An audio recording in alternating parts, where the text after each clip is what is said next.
Hello, ladies and gentlemen, and welcome to episode 96 of the Hardly Millennial podcast, where we are young, dumb, and full of opinions. And even more opinions. Oh, even Who more was that? opinions. Who the fuck was that? Who is that? State your name. Dare I? Dare I state my name to the entire internet? Follow your heart, man. It's Kyle Rose. Kyle Rose, ladies Kyle and motherfucking gentlemen. Rose. He's back! Top commenter, top subscriber. Just kidding. You're all top subscribers in our books. Okay, well now I feel my position has gone down a little, so You're definitely top I will commentator. now... You're definitely the top commentator, yeah. For sure. It is now We have my numbers. duty We can prove to reclaim the top subscriber spot. You know what? I'm excited Be to see... ready. I was going to say, I'm excited to see what you do to reclaim that spot, sir. I'll figure it out. I got some plans in motion. Well, anyways, yeah, it's good to have you back. It's good to have another three-man podcast here. It is nice to be here. We had to, this podcast is being done on Friday, the previous Whoa, Friday from spoilers. this Monday. Is it really a spoiler? Maybe not. Other than the usual Will Sunday they get to that we hear it do. on Friday? Or are they going to get to hear it Saturday? They'll hear it Monday. Monday. So it's still going to go up Monday. But if you wait a week from now, you'll be hearing it on a Friday. That's true. Don't do that, though. So Listen to it right away. Don't wait. Don't You're going wait. to miss out. Everybody's going to be talking about it by Friday. That's true. You know, we're always the talk of the town. Every single time a Always. new podcast comes out. It's a very small town, but we're very much the talk of it. This is true. Gotta start somewhere, man. Exactly. Shoot. Started from the bottom. Now we're here. Thank you. So Kyle, you're just telling us outside that you just got done doing like the houseboat thing, right? Yes. My wife's family likes to do pretty much annual trip to Lake Powell. Right. So that's actually a lot of fun for us. We go out there, spend about a week, float in the lake, have fun, grill some food, just hang out with the family, get But it was fucking cold this year, wasn't Oh, it? it was Yeah. very cold. Coldest May on record. Yeah, For Arizona, at least, for Yeah. sure. Yeah. Guys, usually, for those out there listening, if there is anyone out there listening who's not from Arizona, usually May is when, like, there might be, you're right. Comment down below if you're not from Arizona. Yeah, if you're not from Arizona, comment down. Somebody's going to be like, I'm from Delaware. Anyway, tell us about May, Adam. But usually in May, we are like usually in the hundreds by now. Yes, this is when it begins. Yeah, we'll teeter like the beginning of May, right there. We'll kiss the 100 mark, and then usually like a couple weeks into May, it's like we're there. It's summer. Welcome. Yeah. Then you get June, July, August, which is literal hell on earth. Yes, And literal. it's a slow literal slope hell. downward But- towards winter. This has been the coldest May for us. Though we had a day this May. Thanks, global warming. Yeah, thank you, climate change. Thanks, Obama. I think we had one day this month where the high was like 75, which is just unheard of. Like, crazy. that's winter weather for The us. San Diego weather. Yeah, exactly. I wouldn't know what that is, but yes, I agree.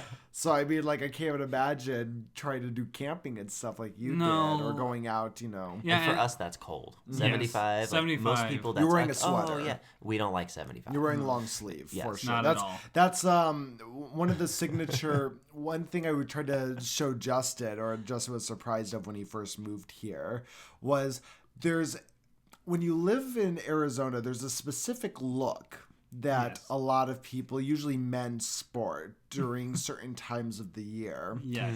And that is, you usually see people walking around where they'll be wearing like a long sleeve shirt and then gym shorts. Yes. And then the sandals are optional. Sometimes they'll be Right, sandals, sometimes it's sometimes they'll be flip-flops. sneakers. Yeah. So, but we get like the 75-degree weather. That's like the long sleeve and gym shorts weather. Yeah, you got to protect the upper body. Because You it's not have to. actually cold. It's just No. cold to us. Yeah. Exactly. Yeah. You just get that slight wind chill. Dude, I just hope that this doesn't mean that we're going to have like an extra, like, I hope it's not like a summer that was delayed type of situation. Oh, you where know? like summer goes into like November for whatever reason. Yes. I think it's going to be a mild summer, dude. You think so, just overall? Well, Oh, I yeah. hope so. Yeah, I think that if it's like if it's that cold now, not that it's cold, but if it's Right. that lower in temperature now, then I think it's just going to keep that pattern throughout the summer. I hope so, because one of my worries is that it's just going to be this, like just a delayed summer thing to where, because I remember there was one year, this was years ago, but I remember there was one year where it stayed pretty consistently hot for like a longer period of time. Like I remember it was like Halloween night, and everyone was Yeah. like sweating their ass off, Hey, not the sexy nurses though. Not the sexy nurse. No, the women were fine. The half-dressed women were fine. Yes. But I remember this particular Halloween being super hot, like still in like the high 90s. And then I remember it was like a fucking switch. I woke up the next morning on November 1st and we just dropped like 20 fucking degrees. Oh, yes. And then it just plummeted from there.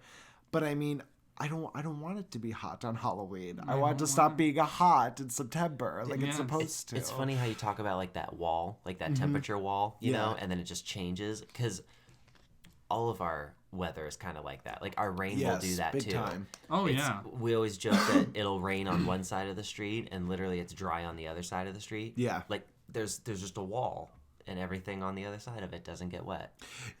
One place I actually saw that the most in regards to rain was actually when I went to the South to visit my brother. He, so like I didn't realize, just ignorant Adam not realizing that, the kind of rain that we get in the desert is not the kind of rain that everyone It's not else real gets. rain. Yeah. No, yeah. Other people real like rain. flood. Yeah, exactly. Well, and we weren't, when I was over in, this was South Carolina, Georgia, when I was over there, it wasn't that it was flooding per se, but when it rains here, the rain covers a great amount of area of Arizona at a time. Yes. Well, when Thomas and I would be driving on like the freeway in Georgia, all of a sudden you would just hit this pocket of like pouring rain. You drive through it to take like 30 seconds to drive through, and then there was just nothing. So you got a car wash. And then 10 minutes later, you would hit another one of those like in little clouds. pockets. Yeah. That's weird. It was the weirdest thing. And I remember even bringing that up to Thomas, and I thought it was just like, oh, it's just a rainy day. This is just what's happening today. But no, I guess that's just that's like just a life. regular thing. Yeah, it's just life That happens there. every day here. You'll just get these little pockets of rain, and then they just disappear. So it's like, so nobody has rain like desert rain. No. Which is cool, because I love desert rain. Desert rain is the only one that smells. That's like right. I rain. think we talked about that Yeah. once. I think that was the Creosote. Gypsies and Rain Cloud. Oh episode. yes, you have such a good memory. Yeah. at least that's probably as far back as I go. Yeah, as far as I remember them. But as for desert rain, it would be nice if it lasted longer than just a couple hours. If even that. If, Yeah. if It even a would be couple nice hours. if we got. Well, we used to get monsoons. Remember monsoons? Like when I was a kid. Yeah, I mean, every now and then. I mean, what are you guys talking about? I feel like we still have those. I feel like Monsoons? that's usually what It used to like August shake is. the fucking house, dude. Like water would come through your roof and shit. Yeah, it was Wait, where the fuck were you Well, living? I lived in Tucson. I grew up in Tucson. Okay, that might. And I was we about used to to say, get that sounds like a crazy fucking monsoons when I was Right. a kid. Yeah, you'd have to put like pots and pans all over the house, and we did Again. not live in like a fucked up house. Okay, it was thank just a you. normal house. Thank you okay? for clarifying But that. it would rain so hard, it would like go Right. through your fucking roof, dude. It was crazy. I do remember when I was younger, hail was definitely more common. Yes, hail I do was. remember Hail- yeah, seeing yeah, hail a hail lot happens too. more. As I got older, though, like those crazy storms, they just stopped happening as much. Yeah, I feel like we get one good solid one every year at least of one of those kind of like storms and stuff. There was one time when I was younger living at my parents' house where there was like a microburst, right? And like, but this thing was not fucking around. Oh, shit. Like, we went outside afterwards. Like, this was a storm that shook our house, like quite literally. Yeah. And I remember we went outside the next day after this was all done, and we were like, "Where's our trash bin? Where's our garbage barrel?" Like, and dude, it was gone. we always put it up against like our fence. Like, we had one of those fences that go into the backyard, and the wind had literally blown it up and over into our backyard. Like, we found it in our backyard. And I remember we would be driving down like Main Street, and there were literally like walls that were toppled over that like separated people's backyards from the main road. Well, every year it blows the farmers shit around out here. Mm-hmm. They have like those big, huge, I don't know, they're like pipes on wheels, and they go out and they water, you know? Well, they're really fucking expensive, like hundreds of thousands of dollars, and they'll get just blown across the valley, just fucked up, destroyed. It happens every year. Yeah. Welcome to Arizona, I guess. Indeed. Welcome to what we've been living our entire life with. Yes. So, Kyle, given with you being a little more knowledgeable in kind of like the YouTube world, I should say a little more than I. Have you heard about all this shit happening right now with the demonetization? Yeah, and like Adpocalypse 3.0. Yes. Oh, what does that tell us? Yeah, so I have followed it a little bit, and I think channels. I just learned about it yesterday. Yeah, so I think channels like Philip DeFranco talk about a lot of stuff like that happening around YouTube. And I believe basically there was a fight that kind of broke out between two YouTubers. One that's more of a YouTuber, Steven Crowder, and then the other one is more of just... he's like a journalist for Vox, yeah. And so basically, if you've ever watched Steven Crowder, very alt-right, and does not hold his opinions back and does not hold slurs back, I guess. Right. So basically, the guy from Vox was very open homosexual, and yeah. Well, the way it was, from what I read about it, there was this guy from Vox, and he was trying to. Now, mind you, this guy from Vox, this editor from Vox, on his Twitter page, his like Twitter handle, it literally says like his name, and then it says Tucker Carlson's a white supremacist. Okay, so just to kind of give you an idea. Well, also, I believe like his handle on Twitter and Instagram too is like Gay Gary or something like that. Like he is very blatant. Oh, very, very homosexual. Very blatant. Well, and that's how he was trying to get Steven Crowder kicked off of YouTube. And for those who don't know, if you don't know who Steven Crowder is, you've seen his memes. He's the guy who sits at the table who says, you know, like, abortion is wrong, change my mind. Yes. You know, he does the change my mind. Yeah, exactly. Yeah, that's the guy sitting at the table. Yeah. So he tried to come out and say, well, Steven Crowder, I guess, will, what's the word I'm looking for? Will like make fun of this guy from Vox a lot, because the guy from Vox has his own little kind of like political show. Yeah. And he'll always like, you know, say, well, this is wrong because of this is wrong because of this. But I guess he always would like do jabs at the fact that he was gay. Right? Yeah, gay, has a lisp. And... Yeah, so he tried, so the guy from Vox, I think his name's like Maxa or something like that. It's Maxa. But okay, yeah. He tried to go to YouTube and say like, this is offensive. How could you let this up? Like, look what he says. That basically this is against your policy for harassment and bullying and everything, and that you should be. Well, he pulled the book out on him. Yeah, basically saying YouTube, he went to where HR with the book. Yeah, that's literally what he where did. the hell are you, YouTube? You know, this is very blatantly against all of your policies and everything. Right. And then basically Steven Crowder came back and fought and said, I am only using the terminology he has used. I have been very open about, you know, using my freedom of speech, and what I've been saying isn't words he hasn't already used. And basically, and I know Steven Crowder's shirt he sells got targeted too, because it said like... Well, just all of Steven Crowder got Well, yeah, but I know like because YouTube's first response was about his merchandise, where his shirt said like, liberals are just a bunch of figs or whatever, but the I was like replaced by berries, so it's like so basically YouTube's first response was YouTube's very first response was kick him off. Well, no, their very first response was Crowder's not doing anything against our policies. He's very much in line with everything that we support. You know, he is a little bit more offensive, but we're not about shutting people's voices down. And then it was like a couple hours later, YouTube came out. So after looking at everything that's going down, we've actually suspended Steven Crowder's account. And until he fixes his shirts and his merch that he sells. We're not going to reinstate his ability to monetize videos. I thought it was backwards, because what I thought happened was that they originally were like, oh, okay, you're right, our bad. And I thought they actually kicked Steven Crowder off of YouTube, or at least tried to. Yeah, no. And then there were and then Steven Crowder and his team obviously fought back and were like, this is wrong, you can't do this. And then they were like, okay, sure, you can stay here, but we're going to demonetize you. And that's how they make their money. Yeah. It's through monetizing ads on their videos. Yeah. And so, I'm not sure.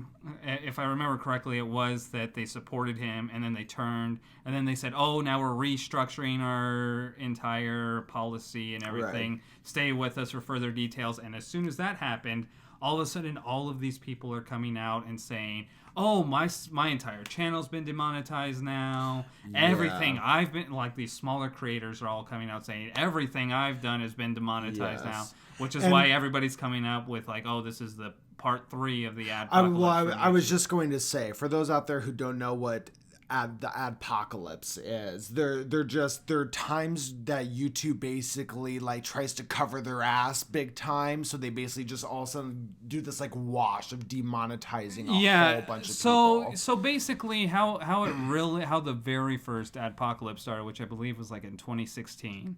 It basically started because of the number 1 subscribed to channel at the time, PewDiePie, had done... Oh, that was his, like, whole Disney weird... Yeah, a lot of stuff went down.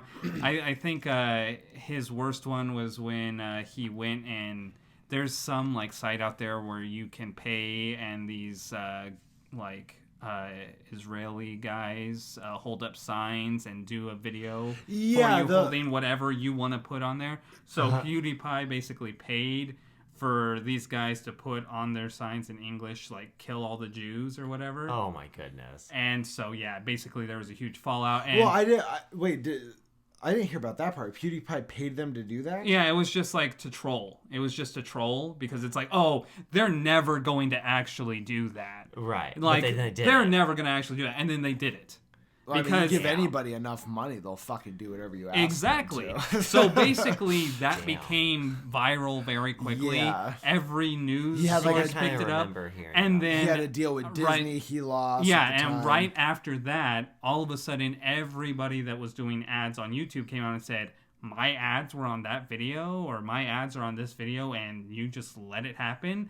YouTube, you need to do something. I do not want my brand associated with this racism.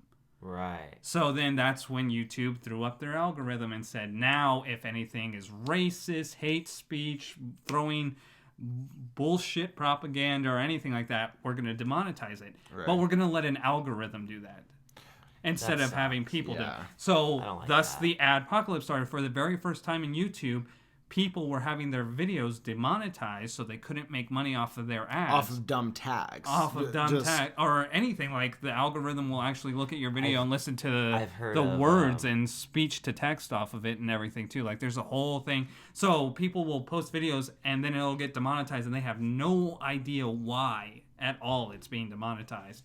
And so that's what had happened. So it's like, up until 2016, people that were partners with YouTube had no problem. This was never a thing. There was no such thing as demonetizing videos. But then once this thing hit, which PewDiePie kind of started it off, now all of a sudden people are constantly like, well, I can't do anything. And that's kind of why Patreon came about, because YouTubers needed a way to make money outside of YouTube because YouTube was screwing them. And basically the thing was, you can obviously go to YouTube and fight to say, hey, there's nothing wrong with my video. That's when a YouTube personnel will actually look at the video and determine from YouTube's perspective if it follows policies and procedures. But that hurts a lot of the YouTubers, because a lot of the YouTubers will sit there and say the most amount of views you're going to get of a video are within the first 24 to 48 hours. So they have to take the time to look at each video. And usually, because YouTube only has so much personnel, it'll take 3 to 4 days before your video becomes monetizable again. And by then, you've already gotten 80% of the views that video is going to get. Damn. That sucks. But, I mean, it's because of shit like that, though, and Matt and I have talked about this a little bit on previous podcasts. It's because of stuff like that where eventually, YouTube's still very much in its young stages, in its infant stages, and I do think there's actually going to be something other than YouTube that comes to be. I guarantee we'll see something else besides YouTube because of the Adpocalypse and everything. We are already seeing creators jumping and looking for other platforms. Some fucking 15-year-old kid in his garage is going to find a better way to do it. Yeah, and we'll get a new Zuckerberg. Yeah, we'll get a new Zuckerberg. That's exactly what's going to happen. I mean, because it's like that was the big thing. It's like, look at how things so quickly transitioned because Vine was such a huge thing, and then they decided of their own volition to shut down. Yeah. And then what happened? TikTok happened. And it came about, and now TikTok is the new Vine. Yeah, exactly. So it's just like, no, one thing goes down, something will very eagerly jump up to replace it. What's interesting that's happening right now with with these places that you share this kind of content with is I feel like you're seeing the same kind of battle that we saw with cell phone companies in the early days. Oh, yeah. I mean, now if you ask anybody, typically everybody has you're either with like Verizon, T-Mobile, AT&T, Sprint. There's like 4 major ones, right? And any of the smaller ones are just using the towers provided by those main by companies. the big ones, exactly. Absolutely. But we all remember growing up where there was like 30 to choose from, and they all made their own phones, and they all had their own towers. And it's like I know some of them still kick around because it's like I know Boost Mobile still kicks around. But it's just like stuff it's like Alltel used to be a big thing. Well, sure, some of them Singular are there, used to be a big thing, but then all of them just got bought out. Cricket's still kicking. Cricket's still not kicking. as alive as it used to be. No, but I do remember there was a time where I remember it was like 80% of my friends had like Cricket phones. Yeah. Oh, yeah. They it wouldn't work anywhere but like town. But you had to be like dead center in the middle of a city. And it was great. But yeah. But I feel like you're seeing kind of the same thing that you saw with that. So right now it's like you have all these different, same thing with I guess a better example would be more so the kind of phones that people have, right? Right now everybody has either a Galaxy or an iPhone. Some people have the Google Pixel, but whatever. It's usually just this guy right here has a Google Pixel. Shut up, everybody. But for the most part it's either iPhone or Galaxy, right? Yeah, those are the much. two major competitors with each other.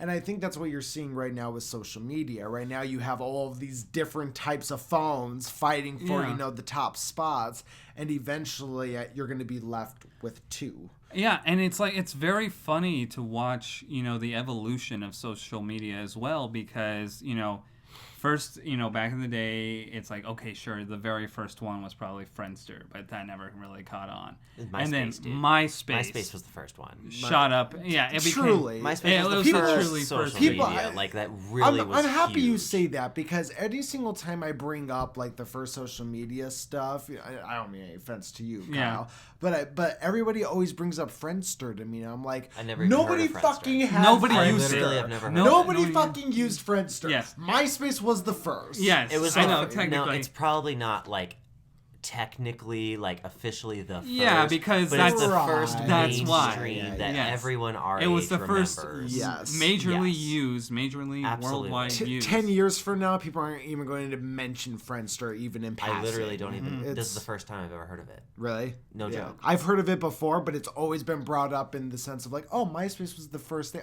It was actually Friendster. Yeah, it's just because it technically had a year on MySpace. That's the only reason it got brought up. So it's just because it's like, that happened. It didn't last super long though. It was No, only it a couple didn't. years that we got MySpace. That's true. I guess. Well, and it was mainly why, not because it not because the site itself started losing people. It was because they sold it. Oh, is that what happened? Yeah, I didn't know that. I think it was Justin Timberlake that ended up buying the website and turned it into JT. Into the shit show that it is today. Oh my I did not know that at all. See, Kyle keeps up with the times. Yeah, it was, especially with the YouTube stuff for sure. Yeah, internet stuff. Yeah. Basically, I spent so much time on it, but because it was basically something of the effect, because it's like everybody knew Tom, because Tom was always your first friend. That fucking picture of him turning back, looking. Yep. Oh yeah, Tom. I forgot about Tom. Everybody's first friend. Everybody's first He was friend. creepy. He was a creepy. I just kind of chilled. But that was the big thing. So he ended up selling it, and that's when everybody started their big. It's like Facebook was already starting to pick up steam, but it was really when Tom sold MySpace that you saw the entire design change. There's no more, doing your own page. They tried to go more Facebook with it, so you can't, do an HTML redesign of your page. You can't have music playing in the background. So of that's your what it was all about. Yes, I was. That's why you had it. Exactly. I was just gonna say I was actually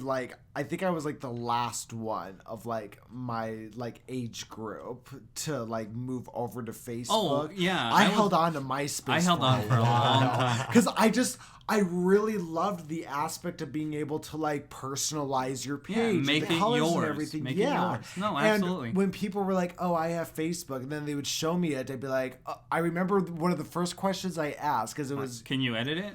Yeah, it was so how do I make this blue bar go away. Yellow or whatever it is I want? And they're like, "Oh, you can't do that." You can't do that. And I'd be like, "Well, why the fuck would I have a Facebook then?" Yep. No, and that was the big thing too, because it's I don't think I jumped onto the Facebook train until late 2009. I think everybody had already been on there for I think 3 I was years. actually in the same boat with you on that. I was pretty late. Everybody else 2019 when I got it. The beginning of 2019 so I started Facebook. So that was the big thing. February. Yeah, around I was there. the last person. I'm literally the last person on I wonder planet if there Earth was something that coincided to get on that. But I did it though. It was funny because it's everybody started coming up. What was that? Last year or a year or two ago with this is 10 years ago me from Facebook. I'm like, dude, I haven't been on Facebook for 10 years yet. I do remember that. I can't post a 10-year-old picture because I haven't been on Facebook for 10 years yet. It's funny every single time my memory things will pop up because this is actually the longest Facebook I've had because I've actually deleted and recreated my Facebook 4 or 5 times. Yeah, you know. Yeah, I know. I still have some of Adam's. I no longer use this account. Oh yeah, that's the only reason that still exists because I don't remember the password to get into it. Yeah. I just knew how to change the names. So and people still try to so every year on my just for context here. So I used to have 2 Facebook accounts. One that I used solely for film stuff and I was doing a lot of film work. And then the other one was just family and friends and stuff.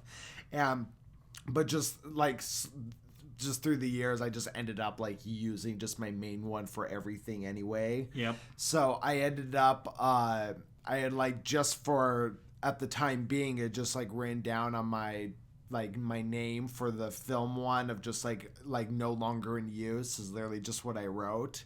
And then just later on, I forgot the password, so it just exists now. But it's funny, though, because every year at, my birthday, I'll have all the little, happy birthday posts. And then, I'll go sometimes to that old profile to see if anybody's, posted on it or something. And I'll have all these happy birthdays on there. And I'm my name is literally no longer in use.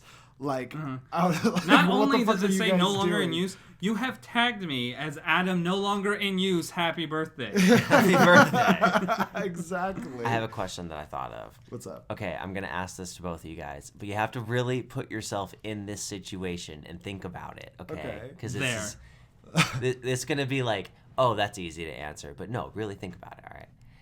If the power went out. Okay. All right, the power just went out. Bloop. How long would it take you before you were legitimately worried and went and seeked help? How long would you just bum around with the power off, figuring that someone's working on it? Does my phone still work? Well, yeah, your phone isn't. Yeah, the power just went off. The internet and everything like that. Because that's an important factor. Well, the Wi-Fi doesn't work because the power's out. Yeah, but you would still have a signal and data. Yeah, your phone would work, but you can't charge it. Because I feel like I could just figure out, just look up, hey, are we being attacked? What's going on? Well, the power just goes out. You're not going to immediately look up, are we being attacked? You just assume, no, they're working on the power. At what point do I start looking up? At what point are you worried? Exactly. How many hours go by before you're like, what the fuck is going on? I'd probably say an hour. Really? Yeah. That's it. I don't If think... it's a solid hour and I haven't heard anything, because I look at it like, how would this chain of events happen? So first the power goes out. So first, like, oh, that's weird. Yeah, then that's a mushroom weird. cloud in the distance. But so the power goes out. So what are we going to try to do as a household first? Like, all right, that's weird. Let's go try to check the fuse. Let's go outside and see if this is a block thing. Let's see if the people over yonder's electricity out. So now all of a sudden you go outside, and if you see the people over there, you know, like the whole neighborhood is out, at least as far as you can see, you're going to be like, oh, okay, well, maybe, you know, a power line got hit or somebody whatever, ran into a transformer, you know, or something. Yeah, something like that. But then, you know, it's like, so there you're going to be like 15, 20 minutes in, you're probably hanging out, you know, maybe we're just chilling on the couch, we got some candles lit, we're having a good time. And then all of a sudden there's going to be that point where it's going to be like, dude, the power's been out for a while now. It's been like 45 minutes. It's been like, dude. yeah, it's been like 45 minutes. And then it's like, oh, don't worry about it. And then like a little bit after an hour, you're going to be like, all right, like what the fuck? Yeah. Then there'll be a time So where we're driving. what if right before the power went out, okay, there was like a little rumble? Like the house just kind of like, not like a raw shake, but it just kind of went like boom, like a little rumble, you know, and you're like, oh, that's weird. And then like a second or two later, the power went out. Boom. So now you figure, okay, it's obviously the rumble that did it, right? Yeah. But when you look it up an hour later, when you look it up, right, you're on Google looking, there's nothing about it. Like nothing at all. You can't find anything about it. You're Facebooking, nothing on Facebook. Everyone's just like, why is the power out? I was going to say, that's going to be the creepy part. Now, how long does it take before you leave your house seeking help? I don't think I would leave my house to seek help, but I would leave my house to figure out, like, is this is this all of our town? Is this just the neighborhood? What do you do, Kyle? Yeah, I mean, that is a good question, because it's like, I probably wouldn't wait that long before I start Googling. Like, I would almost You're like, power's out. Somebody's attacking us. Let's find out. Well, not so much that somebody's attacking us. It's like, power's out. It's not raining. There's no storm. Yeah. There was a little rumble, though. Yeah, there's a little rumble. It's like, okay, so it's like maybe I go check my breaker first to make sure that's working correctly, because it's like, oh God, what's wrong with my house now? And then, so yeah, I would immediately check the breaker, see that everything's still on, and nothing's wrong. And then I'm looking. I'm gonna obviously look around to see if anybody else is like, you know, you live in a neighborhood. Other people are gonna go outside and be like, hey, it's your power. And they're all the strangest thing, isn't it, Jerry? Yeah. So once it's like I see the entire neighborhood is out and it's not centralized to me, I think that's the immediate time I start Googling to see, is like, oh, did somebody run into a transformer? Can I get on, you know, the Arizona local news sites? Let's say you don't find anything about it. It's just a happy day around the world. Yeah. Do you just sit at your house and wait and see what happens? It's like, I think at that point... at that point, what can you do? Yeah, it's like, okay, well, because it's like that happens, like I'll lose internet, and then I'll try to get a hold of Cox and just see, like, oh, you know, are you guys doing something? And it's just like, if I can't get a hold of them, and it's like, oh, I guess we're just going to sit around, wait. Why would Cox have anything to do with it? Oh, no, like if it was what if people started dying? Oh, gotcha. What if, like, you were all outside and was like, oh, the power's off. Oh, wow. And he'll just start dropping Jerry. dead. And then all of a sudden, Sally, 2 doors down, just falls over. And she's just dead. Oh, it's... Back inside. And there's a lady. Back inside. Kids! You stay inside. Lock the door. Now there's no power. People are dying. Lock the fucking door. That's crazy shit, dude. That could happen. Okay. That's a thing that could happen. I would say that's more likely to be the next kind of like major terrorist attack. Would probably be a major blackout of technology and stuff. Oh yeah. My thing would be, do I get away from everyone, or do I try to hold out? Because usually in those kind of situations, we've been trained through zombie movies and whatnot that you fucking get out. You get like away. You leave. Right? The people who wait around die. It's like, but that is zombie. It's like, but then again, you also think but you don't want to be the guy people who long enough when it's fine. People long enough without power, without technology, riots are eventually going to start. But how long does it take the riot to start? Yes. Well, 2 then days. it's 2 days. I think so. So it's like, I think 2 days. If we have gone threshold. If we have gone 24 hours, if we have gone 24 hours without electricity, then it's probably pissed. Like, okay, it might be time to start getting out of here before shit starts really going down. Where do you One go, more though? Full day, go to the mountain. If it's been 48 hours and someone hasn't already knocked on your door, go to like Superstition. Yeah. Superstition Man. Something. Just go. Well, the desert's kind of hard. The desert is hard. Do you leave the state? How long until you leave the state? Would you go north or south, Kyle? Do you go south to Mexico or do you go north to different state? You said, fuck no, north. I'm not going to Mexico. No. You didn't even think about it. You're like, fuck no. I'm not going to I'm not going deeper into the desert. I was gonna say, yeah, it's just a matter of like, okay, well, do I want to go where it's going to be a little hotter, or go where it's gonna be a little cooler? And plus, you definitely, it's like There's nobody there. At that point, you really want to start thinking about environment and where is going to be the most sustainable. Because it's like Colorado. Yeah, it's like just go to Colorado. It's the closest. It would take the least amount of time and gas. Legalized weed. That's a whole thing over there. Not that, They're not going to be worried. Yeah, exactly. They're like, we're fine. This is Colorado. We're fine. We're just going to Nobody's dying. You just show up. Everybody's on the side of the road tripping balls. Luckily, we have all this money from our legal marijuana businesses to create generators for the whole state. Exactly. We have clean, sustainable energy. Come on in. That's literally what would happen. It's probably just like that. I've always said that if like shit hit the fan, right? And you had to leave, you had to be mobile. Like literal shit hit the societal fan. I said to the left when that happens. Just stand to the left. But if that ever happens, I always say the first place I go to is Vince's house. Probably wouldn't be a bad idea. Vince would probably have. Vince's house is not even the safest house to go to when the world is okay. True, but why now would you want to go there when the world's falling apart? Because suddenly becomes the safest house. Exactly. That's live, the thing. Dude. Well, I look at it like with Vince. I look at it as like maybe first of all, his house to an extent would be because it's more isolated from everybody else, and then the people there are more dangerous, and there's fucking dangerous wildlife. Yeah, but that makes delicious food. That makes delicious food. Dude, you get stung by a scorpion at Vince's house and you'll be dead before you can get to a hospital. You can get stung by a scorpion in Chandler. I lived there for a while. All you get is the occasional. But there's hospitals in Chandler. All you get at Vince's house, as far as the wildlife's concerned, is the occasional staring contest with a bobcat at 6 a.m. Bobcats, coyotes, javelinas. Oh, they want to fuck Javelinas are like a 300-pound pig. Okay, javelina. Fucking 6-foot tusks. What's funny is out of everything you just mentioned, the javelina would be my the thing I'd worry about the most. I fucking hate those giant rodents. They will snap your fucking legs, dude. Did you know those things are actually rodents? They're actually like in the rodent family. Really? No, they're not even in the pig family. They're literally considered a rodent. They can literally be like 300 pounds. Yeah, they're fucking huge. They're more closely related to a rat than they are a pig. Interesting. Yeah, dude. They're really dumb. They're horrible. They're really dumb. And aren't they like territorial? And aren't they like kind of blind too? They just run at you. Yeah, they just run kind at of you rush and they'll you. fucking break your legs, dude. They're fucking ugly little fucks too. But anyway, those live out there. Yeah. Tarantulas, rattlesnakes, not different kinds of snakes. Rattlesnakes, those will fuck you up. I'm not fucking worried about that shit. Because you've never been bit by one. Well, get bit by a rattlesnake, you'll be worried. Well, sure, but you can... Especially out there, it's going to be 30 minutes to get to the I'm sorry, hospital. but I'll take my chances with the wildlife over the people. You better start sawing your leg over off. Fucking human beings.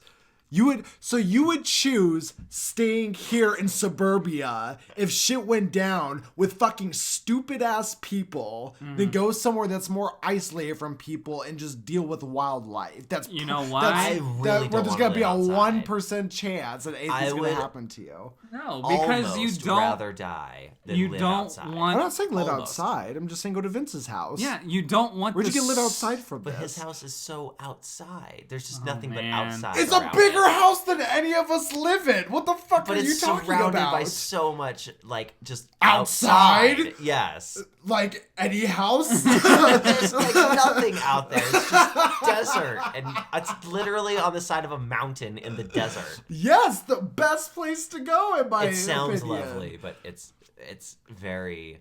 I think you're going to be the first to die. Yeah, probably. You're not going to last very long, dude.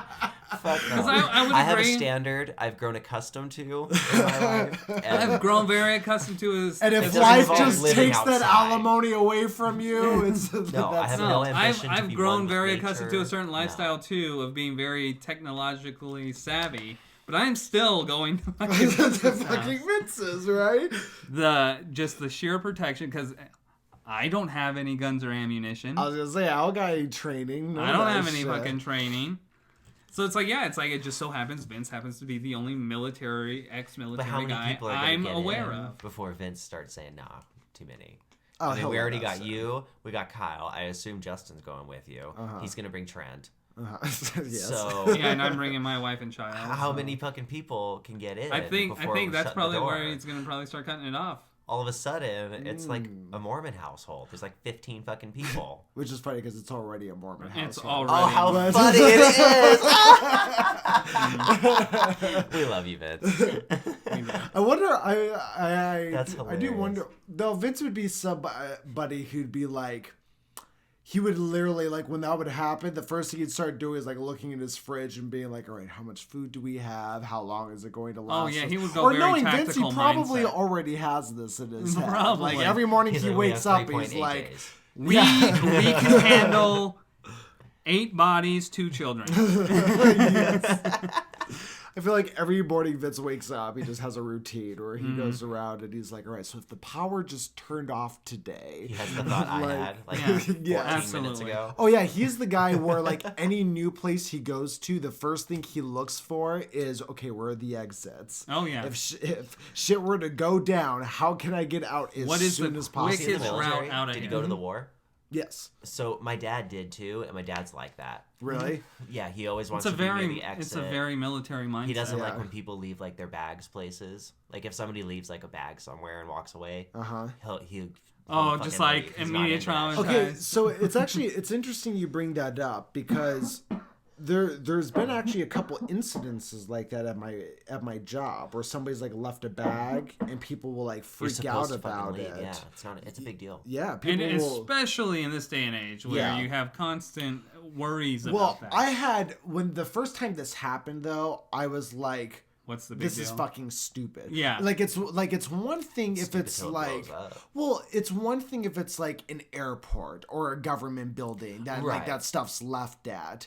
But like, I mean, I work at a pretty mall. Public place. It's a mall. I'd probably be worried in a mall. Some crazy person would love to blow that up. Because I just remember there was a time where like, you know how the malls have those spots where there's a bunch of little chairs and tables set up and people can chill and eat. Yeah. And the food court? This is not the food court. It's like just That's another area. Probably where they're going. Because I feel like you just described the food court. No, there's no food around. This is just chairs and tables for people to sit at. Okay. But and somebody had left just that. It was like early in the morning and there was like a bag left on a chair or something like that. Someone called 911. And a woman came into my job and was like very like up in arms about this and was like, excuse me, so if you look over here, somebody's left a bag. I called mall security. I don't know where they are. I don't know if there's somebody you can call. And I'm like, you ask her like what she wants to drink? Well, that was, you're like, I'm employed to make drinks. That was my thing. I'm like, okay, well, I literally am like in the middle of my job right now. Like, I'm not going to worry about a fucking laptop case that's sitting over on a fucking chair at 8 a.m. Sorry. But don't you know, Adam, that could be like a pipe bomb or something. Well, that was my thing. And then all of a sudden, like, it happened at a separate occasion, and it was the same kind of worry that you got from separate people. So I was like, oh my God, this is like a thing. Like, people are legit worried about if a bag is left behind. Because of the way the news goes now. Dude, when I was getting my driver's license, when I was like 21... Because it took me a while to blossom into the flower I now am. My dad took me, and we were at the DMV, and someone left like it wasn't like a purse, and it wasn't like a backpack. It was like in between the two. It was like a purse you would wear on your back. Okay. Gotcha. Someone left that on the table, and my dad left. My dad wouldn't stay inside. He fucking left. Ooh. Mm-hmm. See that's why I brought up that story, because it made me wonder if the people who like, come in and were like really huffy and puffy about it were like that ex-military or had family who was in military or just way too busy watching the news or just smoked a lot of weed that morning, whatever it is. And just very paranoid. I think it's either super paranoid or been to the war. Yeah, I'm sure. Yeah, if you go to the war, then like everything kills you there. So you just get super paranoid about everything. A lot of things are deadly in the war.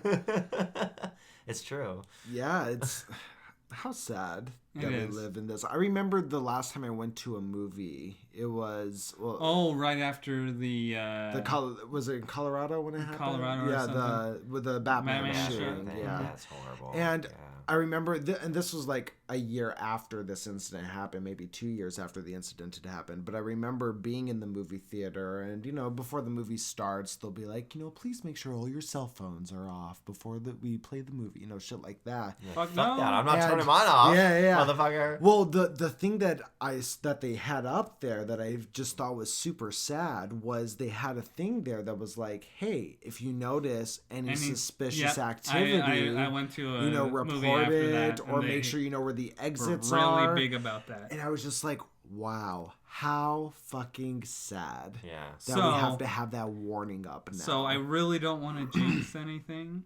I really don't. But doesn't it feel kind of nice to be in a state where nothing like that has happened yet? Oh, way to go, Kyle. I know, right? Way I just totally fucked it. You know what's crazy is we have like 2 of the largest Air Force bases in the country in this state. Like our state is actually kind of high profile as far as like a little bit more. People talk shit about Arizona, but we are pretty like our own kind of entity, very much like California or Texas. Oh yeah, avionics is which very is airplanes, guys. By the way, thank you. I hope everybody knows avionics just in case.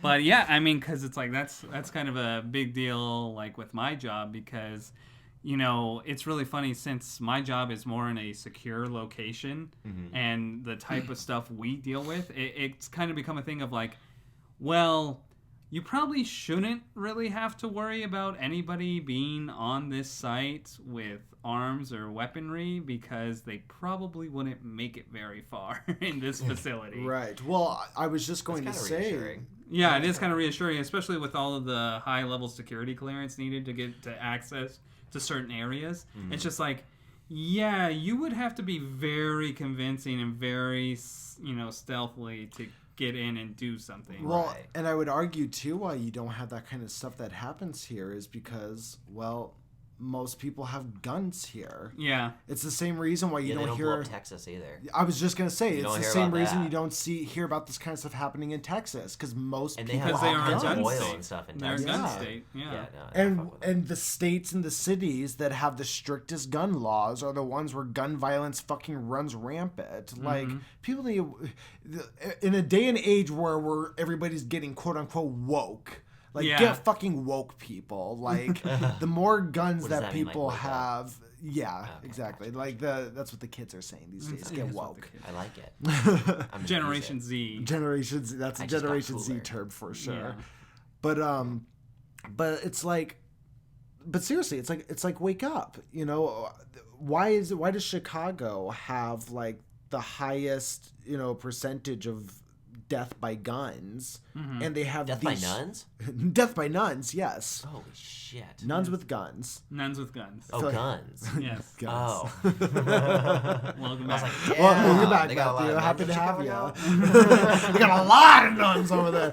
So many. But the strictest gun laws, and they have like the highest percentage of murders by gun or like crimes committed from. But then again, it's like you also look at it. It's like they're also not a great area to be at. No. Don't get me wrong. There are other aspects that take place. Oh, absolutely. Also, but and it's like I do understand both sides of the conversation. That it becomes like, well, either just give everybody the ability to have guns, don't restrict the law. But then it's like, well, the forefathers did.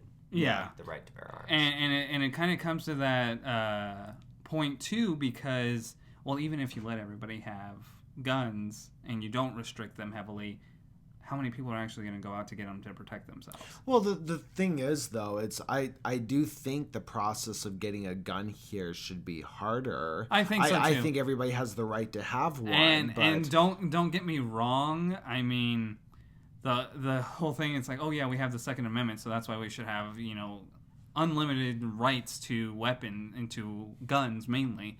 And it's just like, yeah, but it's like, aren't we also one of the few countries in the world that has this problem, like to a serious extent? So, I think I know why that is, though.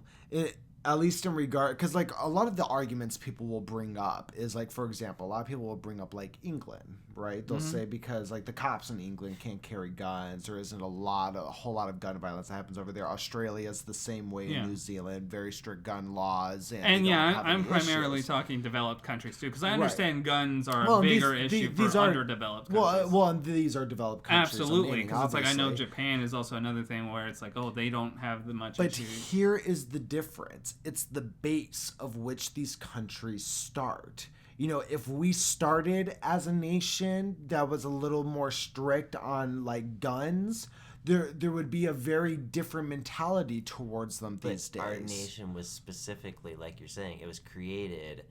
One of the few rights that were given to us in the Constitution is one of them is specifically. And so and that's my point. So you do have people with that mindset. Well, and that's my coming point. To the country. Whereas, like when you have places like England or Australia that did not have things like in the Constitution the right to bear arms, well, yeah, there's going to be a very different way that they look at guns it's supposed to be, as a whole. As much as when people say, you know, we all have the friends who are a little more eccentric, and they say, I have all these guns. Why do you have 18 guns, you know, Johnny? Right. Well, it's to protect myself from the government, right? Because when the government comes in, answer, you hate that answer, right? Because it's stupid. Right. But listen, that is literally the reason why we have that right.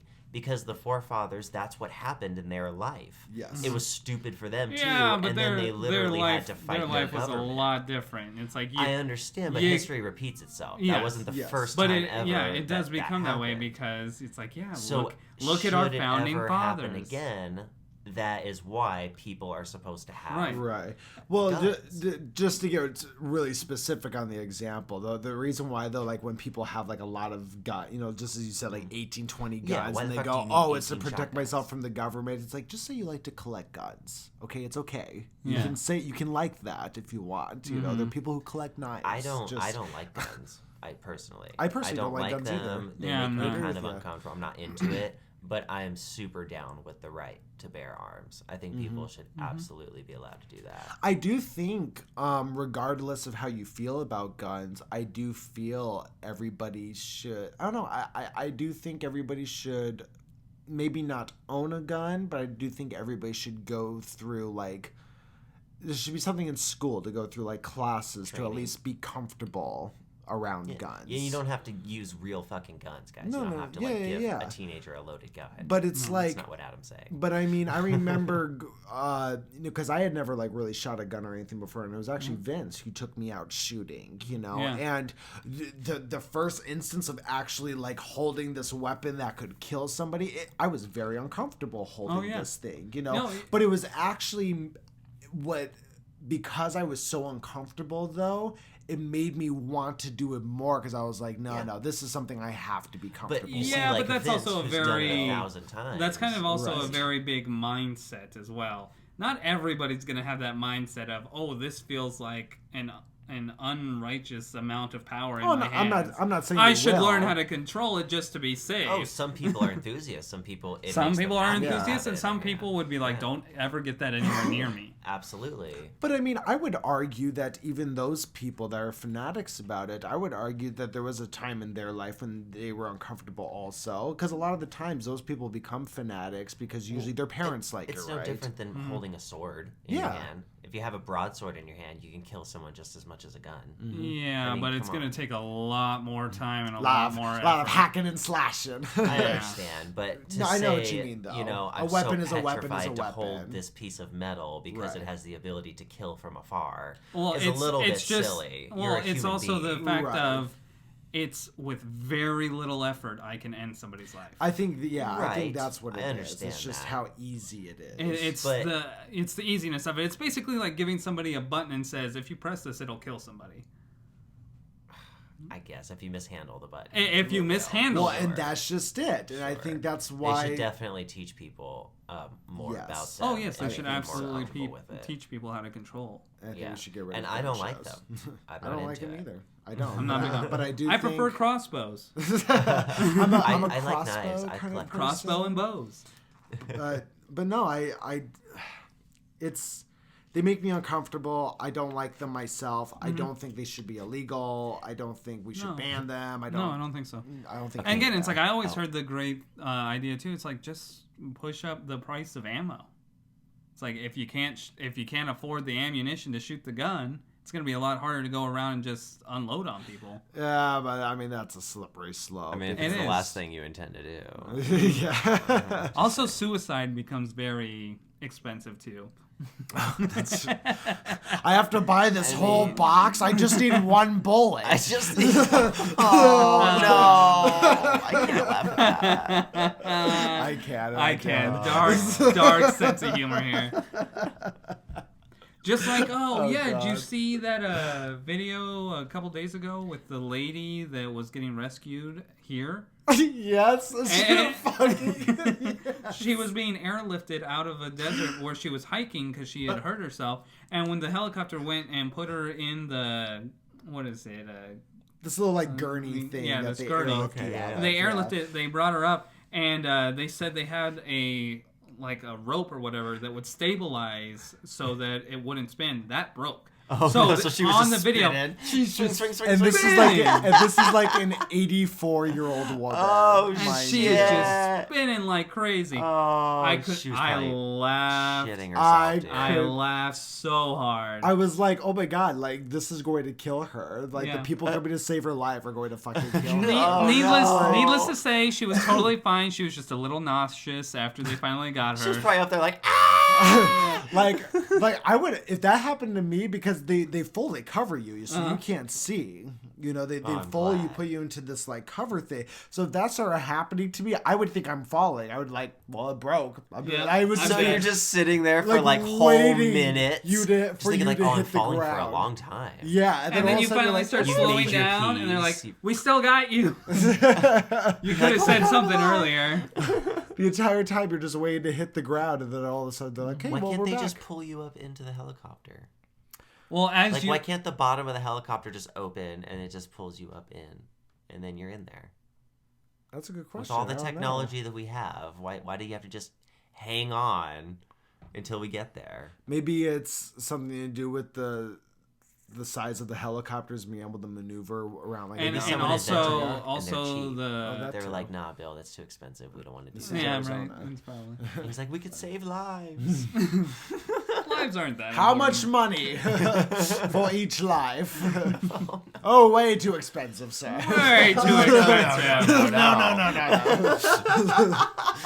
In this economy? No. Don't you know the price of lives has been going down for years? Oh God, we're horrible. We are. So, okay, another question, because I have a question. All right, go ahead. Kyle, how big does a fire need to be before you begin to run away from it? Ooh. At what scaling are you going to start to leave the fire area? Oh, how close is he to the fire in the first place? I still don't think closeness matters too much, because I think it's like... If you need more detail, I can provide that to you. I'm thinking about it. Okay. And I would probably have to say, if the fire is probably the size of a door... Oh, that's probably when you start running. And like if the whole door frame is on fire. Like if if you're gonna get fire the fuck is out. as tall as a door from wherever it started, to where you're just like, no bucket of water is gonna stop this.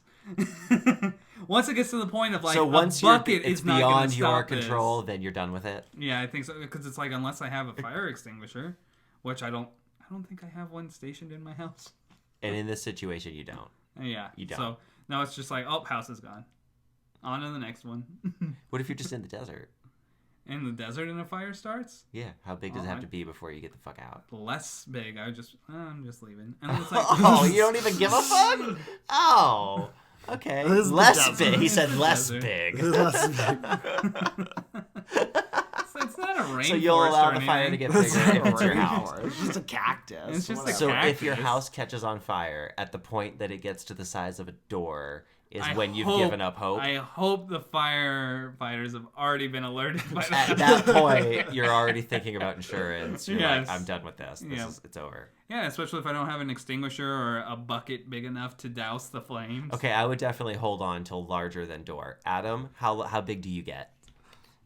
Honestly, It's your house. How big can the fire get before you give up? Before I give up. Before you give up, Okay. how big's the fire got to get?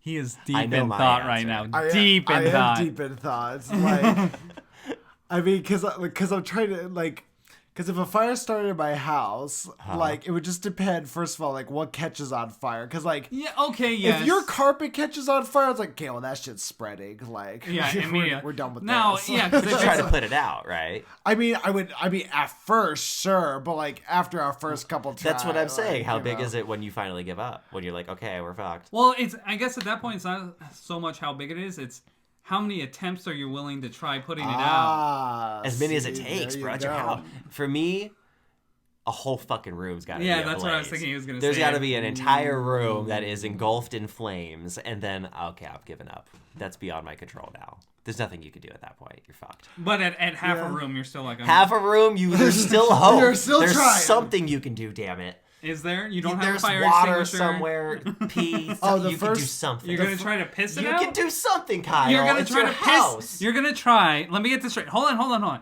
Let me get this straight. You're going to try to piss out half a room of fire. Well, before it got to half a room, I would have already peed the No! whole ladder off. No. You're I going would to try pee- when to it gets to the piss size of out a half a table, room of fire. I would see this. pee on it a table Catch size. half of this room on fire. Matthew's going to try to piss it out. Can it be Matthew's room instead of my room? I'm just saying, I would not give up on the situation until it is a room full of fire. No, and then I think about leaving. I keep imagining different scenarios now.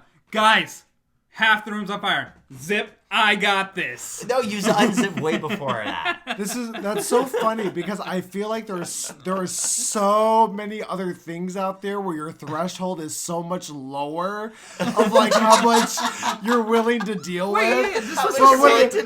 when it comes with a fire, He's like an entire I'm the room. hero. way into the room. Yes. So- An entire room has to Hold be on, on fire.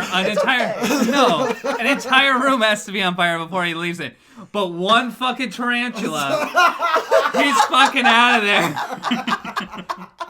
I am going nowhere near Vince's house because of the fucking tarantulas. But if it's on fire, we're fine. Look, Oh god. that's your everything. If you don't have a house, you're literally what's called homeless. You're the definition of homeless, and that doesn't end up well. Oh, There are I'm other sure. houses. I'm sure I took out an insurance. You don't just get to go policy. pick another house and go live in it, Kyle. There's a process. I have an insurance You're policy. homeless for at least a few weeks. There's hotels. I ain't trying to fuck with that. No, it uproots your entire life. Okay, well then I guess it depends on like what room and what is If you get bit in by there. a tarantula, you lose your arm. That's why I'm That's not not trying to even fuck with them. true. Yeah, I was gonna say that It is is true, kid. That is not Don't fuck with true. tarantulas. not They're true at poisonous. all. They're poisonous and they'll kill you. No. From afar, they can bite you So from like 2 feet apparently, away. apparently 2 we're feet spreading away. fake news today. It's not fake news. I had a friend and he got bit by a fucking tarantula. From 2 feet away, And it was actually flying because it was a he wasp. now only has one arm. Guys, there's Why does he only have one arm from a tarantula? Well, it's Did he he not seek also attention? he also got into an accident a few years ago and lost his arm. But both things but happened both to him in are his related. life. So they could the happen to bite you too. happened to that arm before he lost it, so therefore. It had to do with it, of course.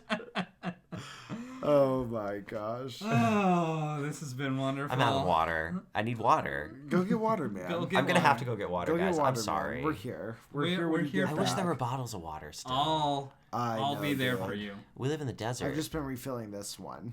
Isn't it hoping for the amazing best. how we live in the desert? We literally don't have a source of water here. There is no more. We drank import all it. of it. Yep. And yet gasoline is way 10 times more expensive per gallon than Oh, it's water fucking is. horrible. Yeah, That's ridiculous. Water is 30 cents a gallon and gasoline is $3 a gallon. Yes. But you can't live. You can't drink gasoline. You No. need water all day long to live. But And people you wanna have drive you cars. and by law you cannot deny anybody water. least in this Arizona. state. Yeah. So why Yeah. can't someone just invent a car that runs off of water? and then we're good to Get go. on it. We have. It Who? exists out Where? there. It was never in production, but there's been like tons of like there's a company that used to do contests. It's actually called a boat. it's a boat. They don't drive. They don't drive use on water. On water, but not using water. No, but we definitely have the If you technology. put the in that boat on exists. water, I bet it travels. But the problem is nobody will touch it because it puts the oil companies out of business. That's not what I meant, Kyle. Oh, I'm sorry. I misunderstood the question. You didn't misunderstand. You know exactly what I'm talking The about. rules were You unclear. fucking I'm in a boat understood, now. and you decided to bring it up. The rules were unclear. I'm in a boat now. I need the essence of life Go in my get cup. essence I'm of gonna life. get some. Go get that hydrogen and oxygen. We'll be here. God.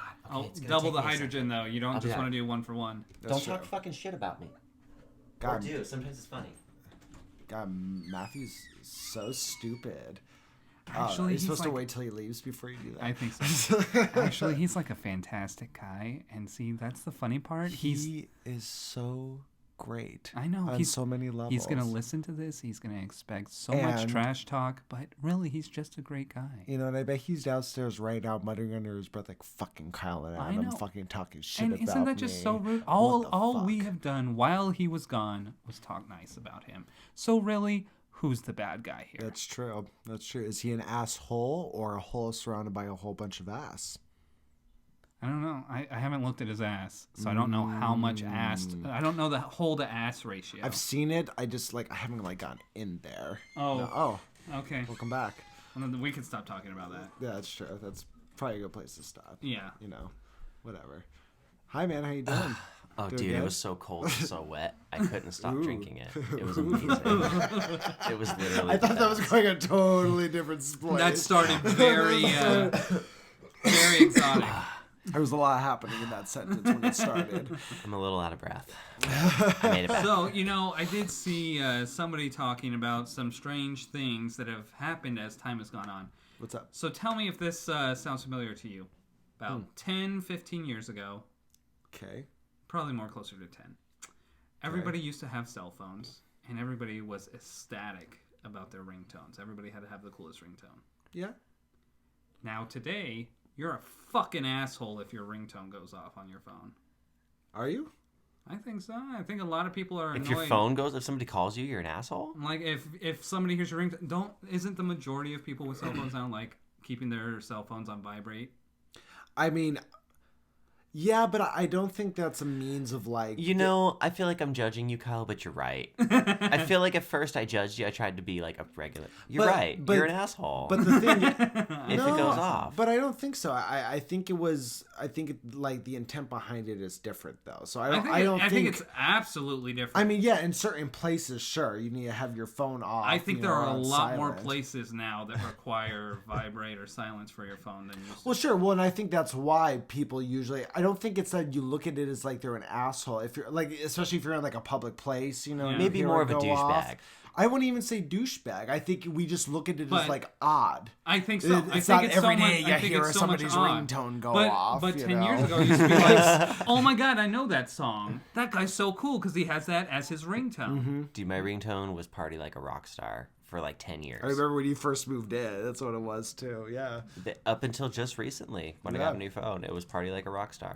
Well, that's something that's gone away too. There used to be a time, like you said, Kyle, where people would actually choose. Like it was a thing of like, ooh, what's your ringtone Yeah, on your to phone? find out what it was. You know, 'cause and I now remember- everybody just has the generic ringtone. Yeah, that because a goes lot off, of phones, you know? that isn't a quality that most smartphones these days have. I'm sure you could mess with it with certain phones. Mine has it. Oh, yours does? Oh yeah. I tried messing with different phones, and it's like it doesn't seem like all I of think them you have can it. get like Zedge, right? Yeah, Doesn't Zedge has it. all But the even wallpapers but and the even like ringtones. the phone itself, at least mine will have like, I mean, not like mainstream popular songs, but they'll Right. have like a plethora of fucking ringtones you can choose from. Oh, they're just like there'll be like 30 or 40 like pre-programmed. Yeah. But my point being is though, when people's phones do go off, you're always just getting the generic default, Maybe ringtone anymore. people's phones are still going off just as much, and literally our brains have evolved over the past 10 years, and now we just don't hear it anymore.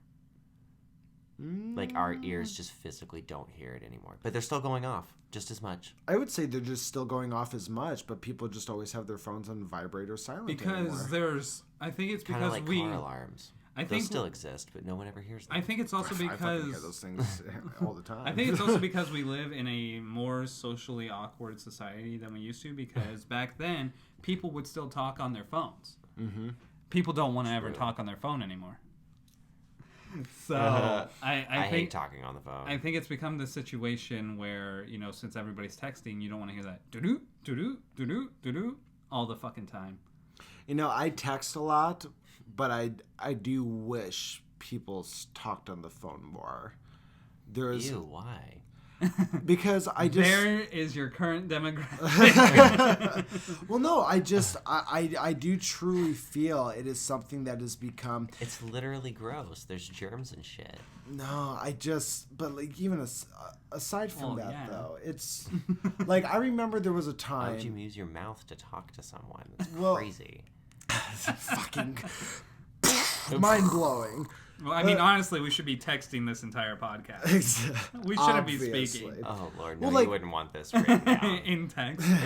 But perfect example, and Kyle, this actually happened with you and I a few times, you know, where you and I were texting, trying to, like, sort out plans at the time, and then it was like, you and I were spending, like, 20 minutes going back and forth, waiting for the other to, and I finally just picked up and called you, and then within 30 seconds, we fucking solved everything that we were trying to get done. Yeah, exactly. And I think that's a big thing too, because it's like there's so many memes about that as well. That was teamwork.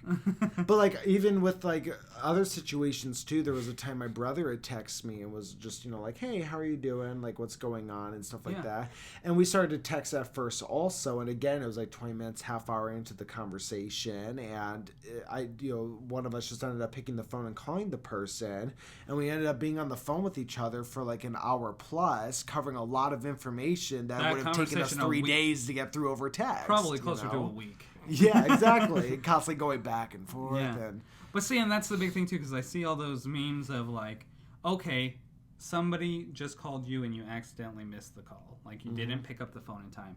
You immediately text them. Call them back. Do you? No. I'm just saying in this. In this scenario, okay. You immediately call them back, and they don't fucking answer the phone. You're like, you just called me. You just called. I know you're close. 3 fucking seconds ago. In 3 seconds, what the fuck have you done that has made you incapable of answering the phone? I fucking hate that shit. Oh, the cat is clawing the doorway right now, and she that knows what was there's happening? nothing I can do about it. Oh, I'm fucking pissed. I want to go kick her ass right now. That's she knows there's girl. nothing I can do. You're just building it up. Building it up. Building it up. I feel that way about text messaging though too, where it's like there'll be times where I'll be like scrolling through Facebook and somebody will send me a text with a question, and I'm already on my phone, so I immediately click on it to respond to it really quick, and then it's like then you get nothing. And I'm like, what happened? Did you just go hey, what's up, and then throw your phone across the room?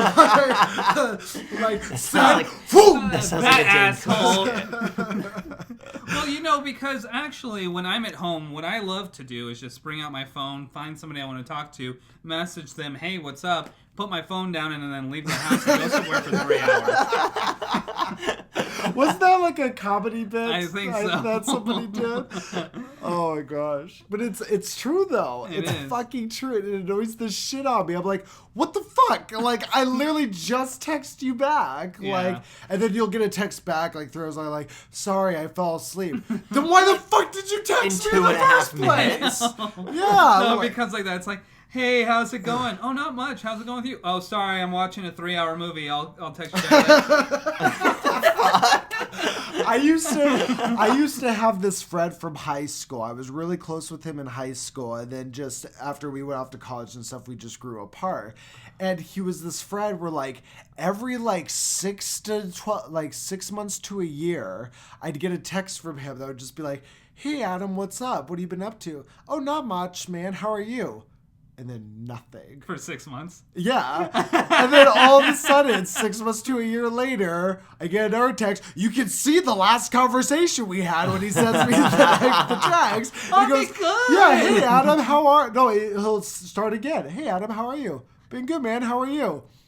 Then 6 months later, we'll start the process. Still till this day, like every now and then, I'll get a text from him like, "How are you?" I'm like, "Ooh, I know your game. I know your game. I know how this is gonna end up." Apparently, you say, "Hey, how's it going?" and then you enter And then a you throw your fucking time vocals. vortex for 6 months. Maybe if you said something other than nothing, he would have something to say. I know. I've back. debated that. I'm like, You next just be like, next time you text me, "My I'm house just gonna burned like. down." Fucking This unload, morning, unload a fucking paragraph on Oh, him. you I'm going text, through a lot. Text it back like I yo, need a friend. Yeah. Hey. Oh, Like, We've gone back on the subject. So going to do that. Just see what he If says. texts back. Oh, I'm so happy you texted me. I really need a friend right now. Like, dude, you could have come at a better time. Look, dude, like, I'm just really in a financial bind. I owe this guy like $30,000. Like, seriously. And he's probably gonna kill me like tonight. Can I come stay at your place for like a few days? Like, is that okay? I'm on my way right now. Text me your address, man.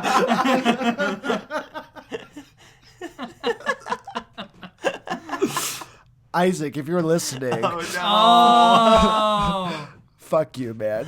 Just reply back to me. I want to know how you're doing too, dude. I want to know how you're doing too. I know miss that guy. you. I know that guy too. I'm also in a financial bind.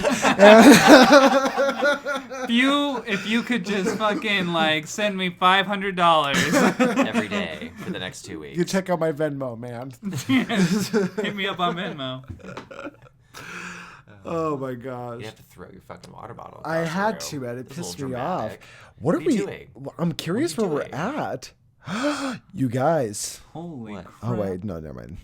I don't That's even. seconds. I was I gonna say, don't that's even know beats. what that said. Oh, okay. Oh, I was You hoping. thought it was 2.5 hours? I did for a second. I was like, damn, I didn't think we were that long into here, but We okay. are hilarious and we can talk for hours. I know. That's what.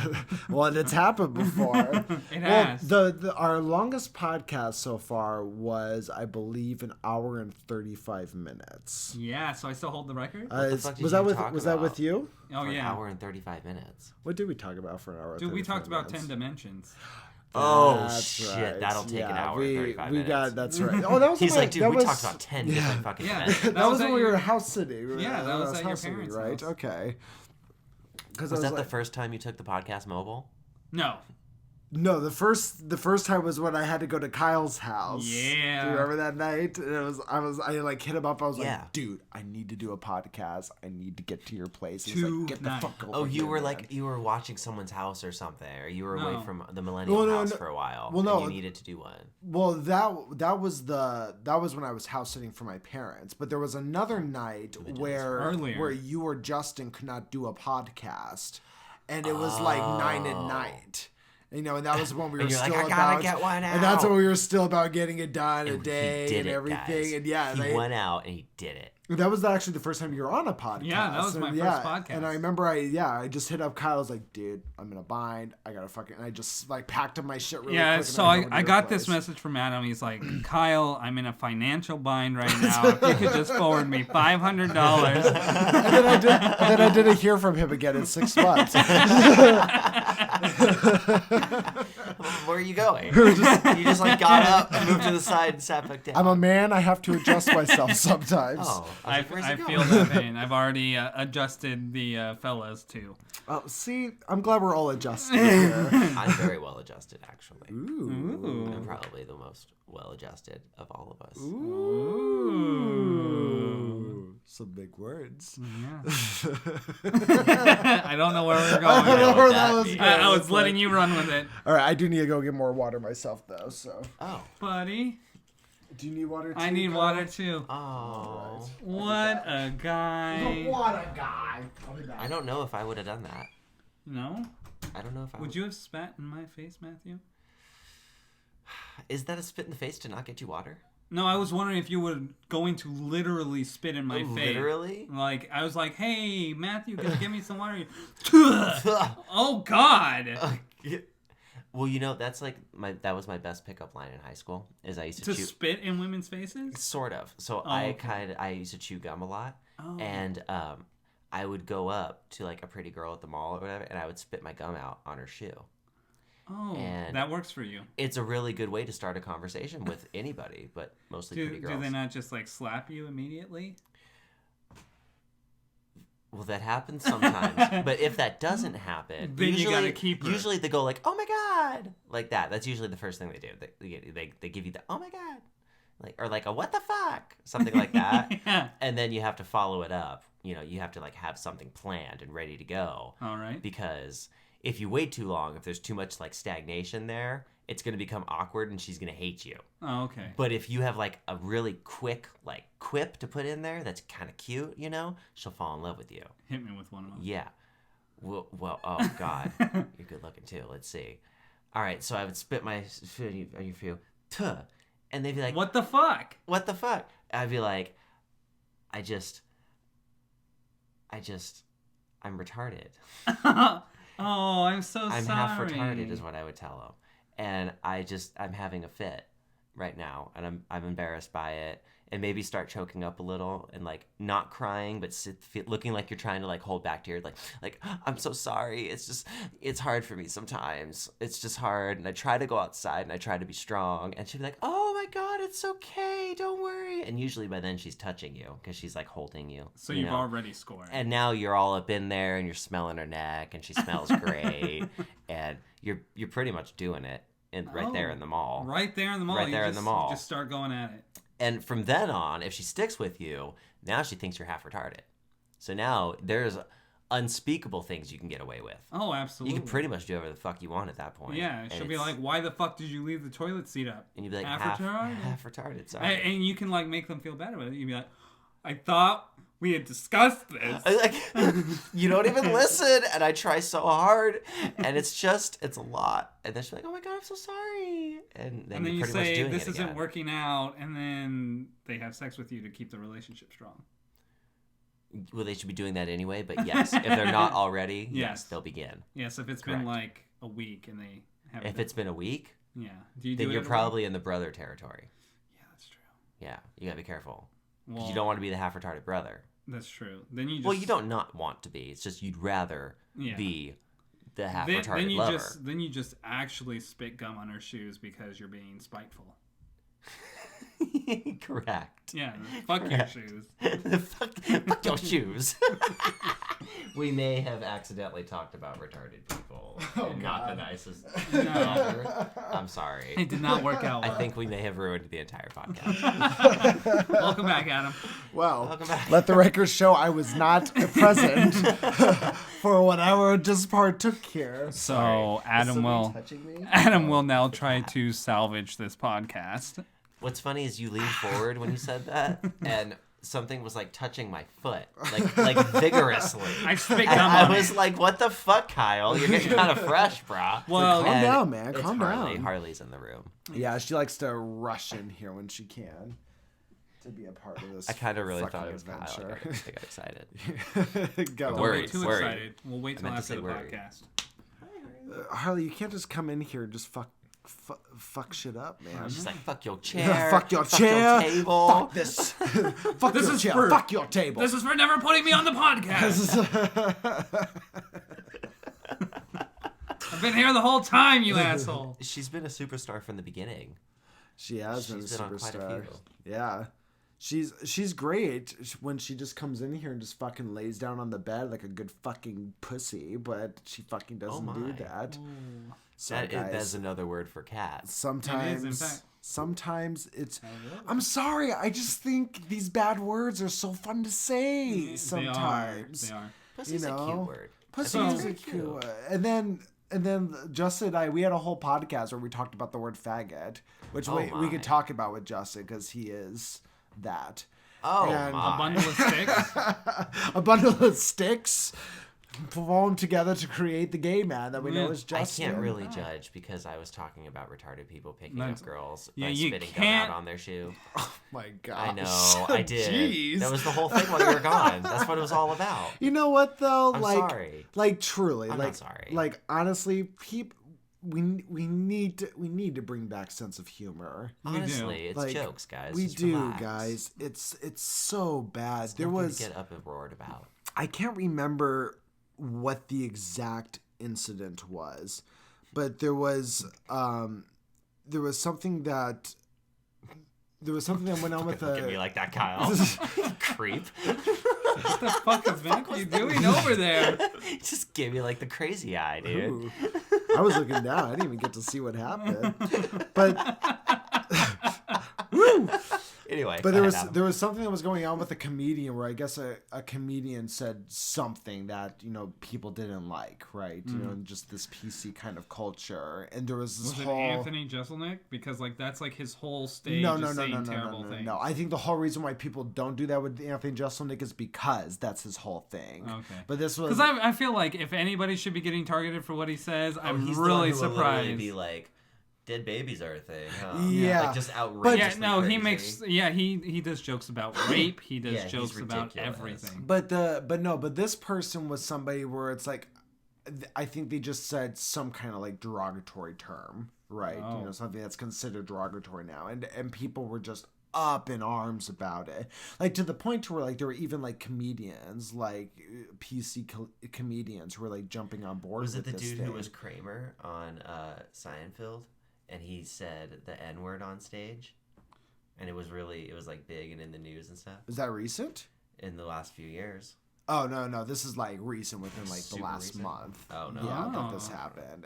Like I said, I don't know the details on the story, but I just remember it's one of those very divisive things though, to where it's dividing kind of like comedians right now, because you have the comedians who are like, oh yeah, you shouldn't joke about that kind of stuff, and then you have this other group of comedians that are like, they're fucking jokes. It's a fucking joke. Mm-hmm. Get the fuck over it. When you go to see a comedian, you have to go in and just assume that every single thing the comedian is going to say is Literally meant as everything. a joke. If he talks shit about his family, Yes. he talks shit about the audience. Even they're if you all don't find jokes. it funny, his job is to tell jokes. So he just told, in your mind, a bad joke. That's also why I don't get hecklers. It's like...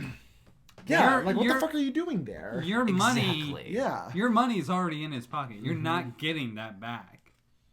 And you went there not knowing what this set It's would stand-up be. comedy. Yes. Everyone knows Have you that never they're seen crude. this They're comedian? Well, just as That's what they do. Yeah, well, just as Matthew's saying, it doesn't have to be the specific comedian. It's you went to a comedy show. That's just, you expect that you're going to hear things that you don't, things you're not allowed to say out on the street and Yes. at work, and because that's why you go there. I mean, it's fun. it- It's for the it evening. It should you just know? be like a Exactly. big sign in front of like every comedy, auditorium or whatever. It's just, if you are easily offended, just step out, go get your money back. Right. I hate that we have to put signs up for everything. I know, But, I you're hate that right. too. It would help, but that you used to just kind of have some personal responsibility in life. Yeah. And you used to just kind of like not put yourself in situations that you didn't want to be in. And now it's just a And situation everyone was where happy. everybody has to be so careful around each other, and it sucks. Right. It does. It does. does, dude. And it really matters too, because if enough people get pissed at you, it really doesn't matters. fucking matter. It affects your life, dude. Fuck, a really like a fad, like a horrible fad right now for people to do to each other is dox. People. Oh, You know, yeah. every single time somebody says something that they don't like, they're like, "Oh, well, get them off of social media, get them fired from their job, get them, off of Cancel school." culture. Cancel culture. Yeah, exactly. But they call it doxing people Yeah. right now. Well, because doxing is really supposed to be giving out personal information of that person. And Oh, that's shitty. yeah, that's really shitty. And so basically, and like that was something like going all the way back to the beginning of our podcast. It's like that's something that happened to that person at Vox. Was they got the gay? the Maca guy. Yeah. That was You mean he was the one trying to do the doxing? No, he got doxed. He did. Yeah, like there For was what? It was just basically like somebody ended up. This has nothing to do with the Steven Crowder thing, right? This is something separate. It probably does because like somebody like gave out his personal contact information, and he just got shitloads of messages about debate Steven Crowder. I see. Okay. Gotcha. Like his personal cell phone number was Blowing given up. out. That's illegal, right? You can't do that. Oh, it is, but Yeah, give but I us- mean, but it's already but there's done. nobody to What are you help- gonna do? And plus, it's really hard to hold anybody accountable. yeah, Right. it really is because it's like That's I a mean, really shitty thing. because it's like I don't know how much you guys pay attention to like Twitch streamers and any kind of zero, I don't. video game streamers. So Oh, video game streamers? I kind of do, actually. Yeah. so basically the ones that do all of their live video game playing on Twitch or any kind of streaming service. And so a big thing that started happening with them was just like the worst asshole-ish type people. They started doing this thing called swatting. I remember when that was a thing. Where they call the SWAT. So Yeah. I They heard make of a that. bomb threat at that So I was streamer's gonna house. say, explain what swatting is. For Yeah, anybody so that didn't so even think swatting that was is real. basically Oh, yeah.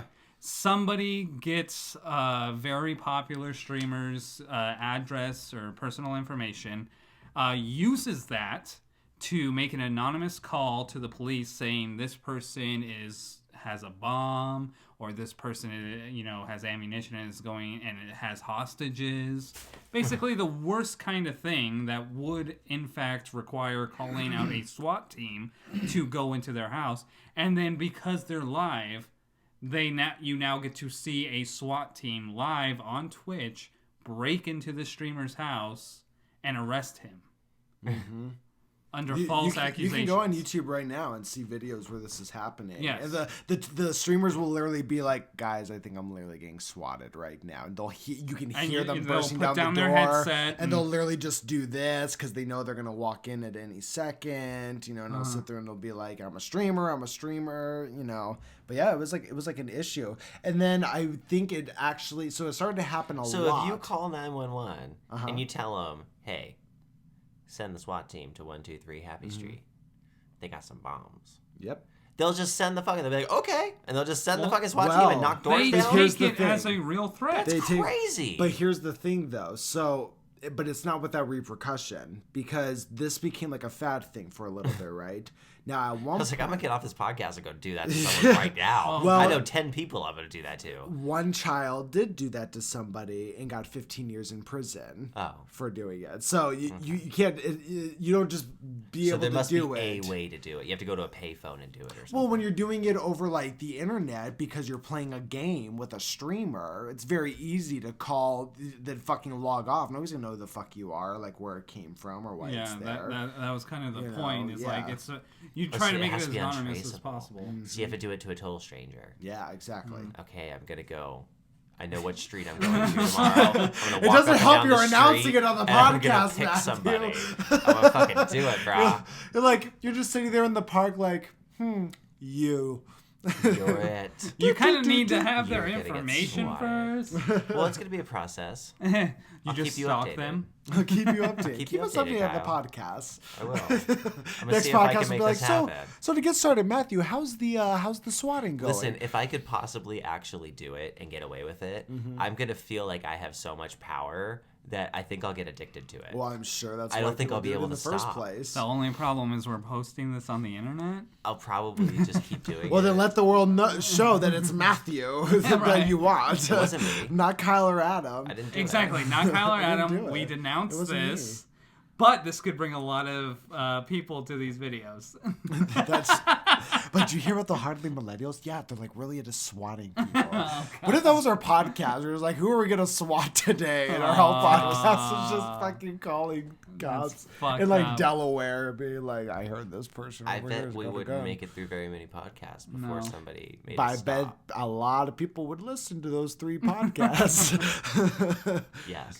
Yes, Adam, you're correct. But no, so I think it was after that kid was caught doing it and got like the 15 to 20 years in prison. Where they it's took like, it very all of a seriously. sudden you were like, people were like, oh, so I can get in trouble for this? They probably made an example out of that kid. And they did it Well, with that's exactly what it was. and yeah. it was very British, just like Adam. Of course. I would never swat in my day. Just, but no, it's sorry for that, ladies and gentlemen. But In my day, 911 only had one. in my day, you just went to the house and shot them like a man.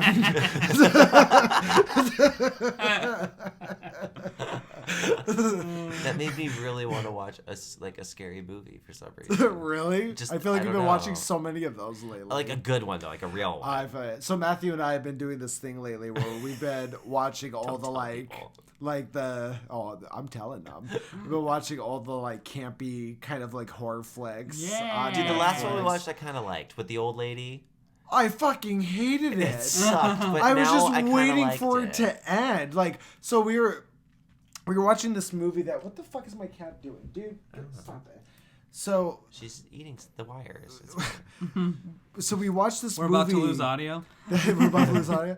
We were watching this movie that made you think it was like a haunted house story. It was called like The House of Deadly Secrets. Yeah. And it ended up being this like psycho neighbor movie, and they tried to like do a ghost thing with it, just whatever.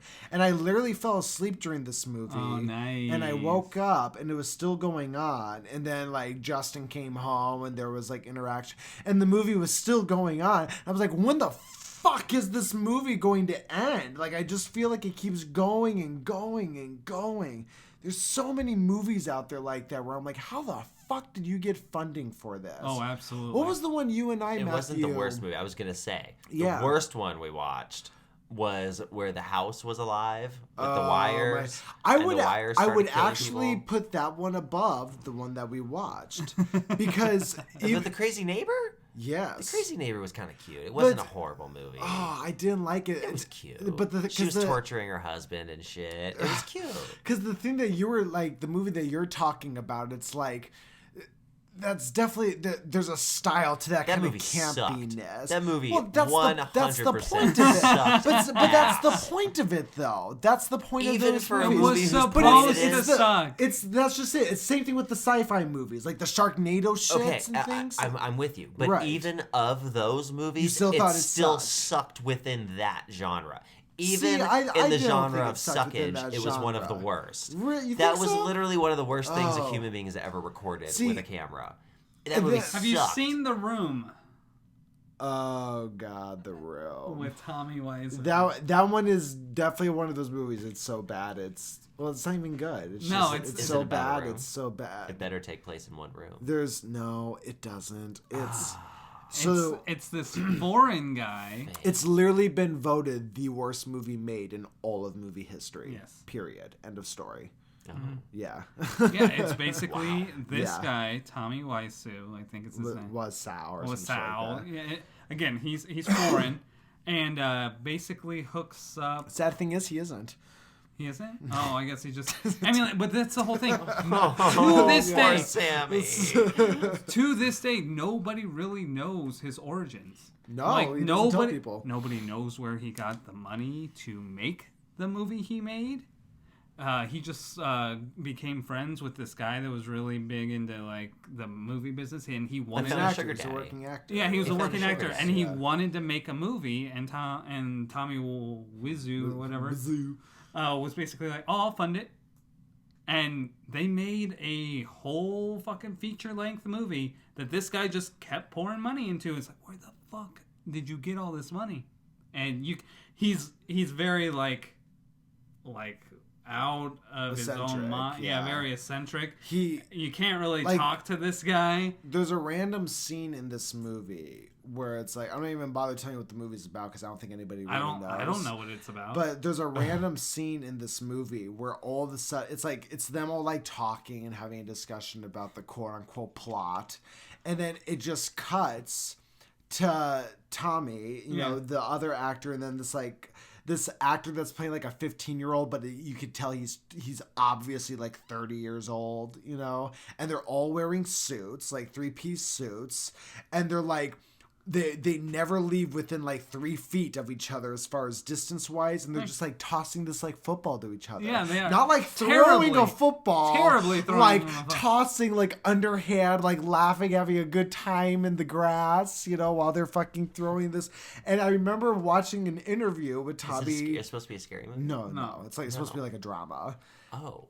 And I remember watching an interview with Tommy, and they asked him about that scene. He was like, well, you know, I just think that it was important to show that you can have fun and still be dressed up. Like, he said something like stupid like that. Yeah.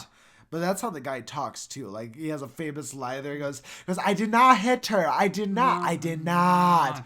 Oh, hi, Mark. and the other man was like, Lisa, you're tearing me apart, Lisa. You're tearing me apart. Just out. There was like a sex scene, right? So they had the first sex scene at the beginning, and then like this movie sounds like a shit show. Oh, it is. It's the worst movie of all time. It is. It is so bad. They have made a movie about the making of the room. Franco played Tommy. Yeah, Franco. James Franco played Tommy Wiseau, and his brother actually played. His younger brother played the other actor. The other actor that teamed up with him to make the movie. God, it's just... What the fuck? But that's how I feel, though, about some of these, like, movies I see on Netflix and stuff like that. I'm like, how did you, like, get them... Oh, perfect example. Matthew and I watched this movie... Wasn't Bird the Box? most... No, not Bird. God, we'll get into that in a second. But it wasn't the, like...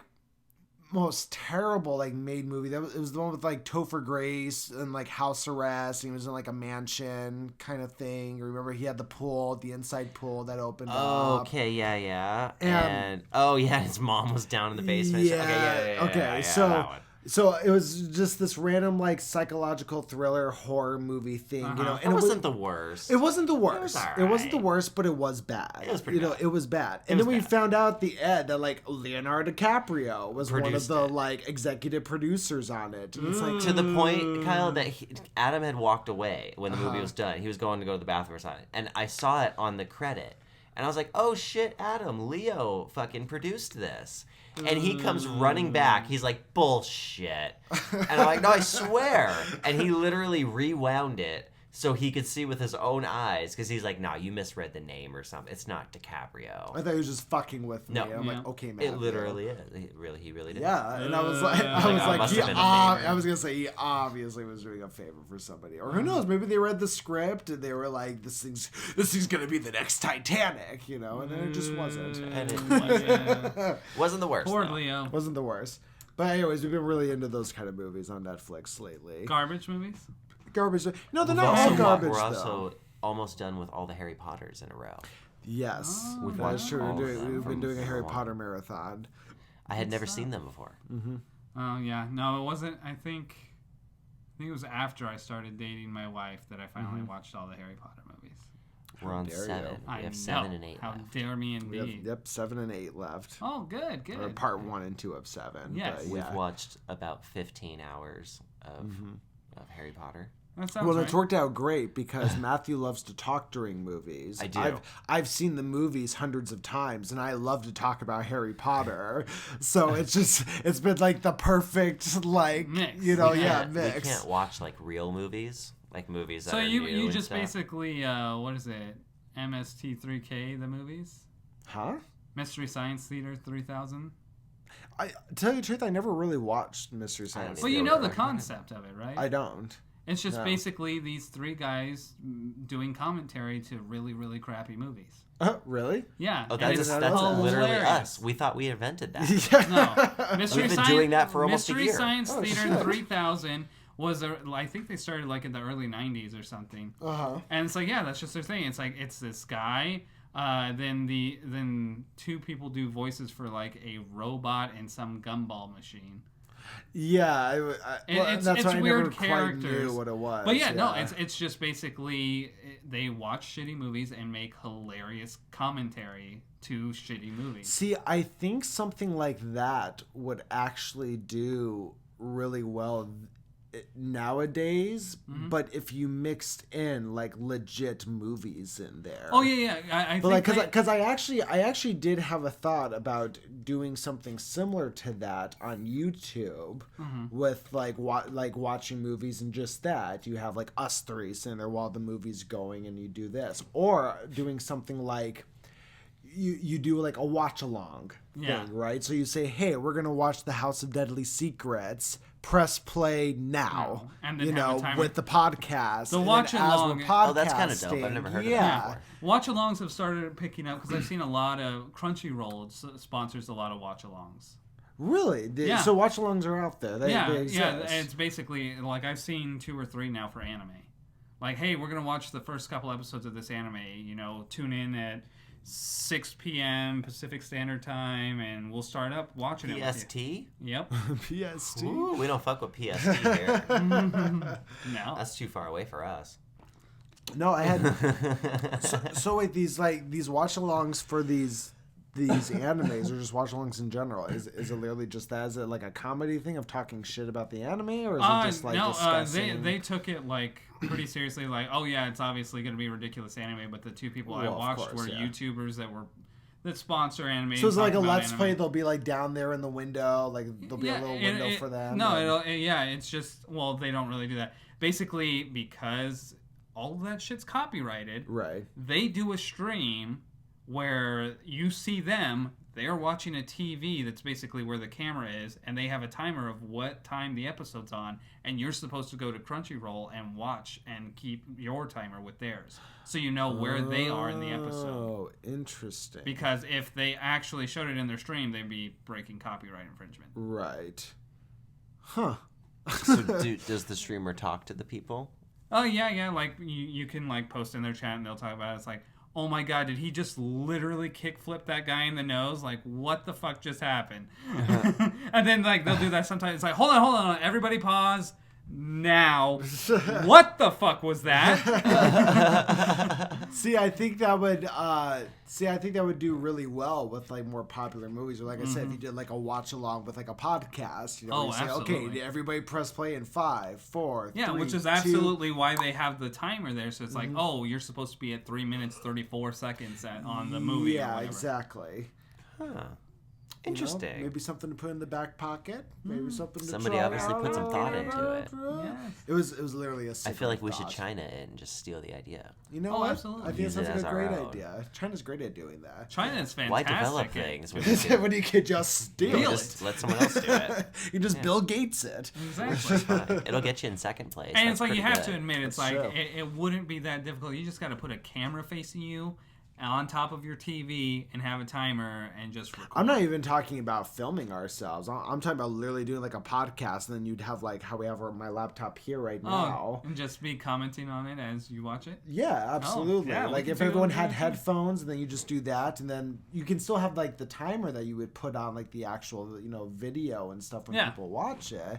But yeah, then you just say like, all right, we're gonna watch, you know, but you make it a theme, and the theme is like you pick like the shitty like horror movies on Netflix, you know, stuff like that. People don't really care to like really engage I saw Mystery Science Theater 3000. They've been trying to keep up with some things. Like I saw them do their little like. They're still around, right? Yeah, they still make they call it like laugh track or whatever, and they do that for.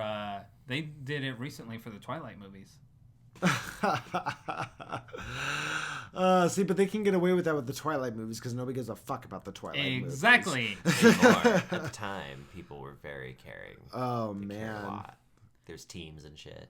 There was a there's an uproar right now. Speaking of Twilight, because Fucking uproar? Oh yeah. Oh my! Because the guy who played. What are they roaring about? Oh. Yes. I know See that kind of what you're roar. going into. Oh my! Well, it was because the guy who played Edward Cullen, the main vampire dude, The in shiny Twilight, vampire, the shiny vampire, Robert is Pattinson, the new Batman. is going to be the new Batman to replace Ben That's Affleck. fine. Batman sucks anyway. Whatever. Ooh. I hate Batman. I don't like Batman. I know you do. He's I not a think we have superhero. to end this now. No. Listen. Well, that was fun. See you guys later. Okay. Anyway. Regardless That's of a what you. skinny Batman. Very skinny. That was my first what the thought. fuck? I was like, It okay, depends how he much- better be like taking steroids and in the gym for the next 6 months. Yeah, it really you know? depends on how he plays it and how devoted to the character of Bruce Wayne he is. It's just been done so much now. I know. It's been done so much now. It's like Although it's like I'm still pretty excited for Joaquin Phoenix's Joker. Well, I am too. And don't get me, and like Matthew and I, we actually had a whole podcast. I know about you guys did. Joker, I like but- the Joker. I mean, yeah, I like but, like- everything about Batman, just not him. I feel ya. But like I hope that, you know, and I expressed this on the podcast with Matthew, I really want the Joaquin Phoenix Joker movie to like kind of jumpstart a new darker DC universe.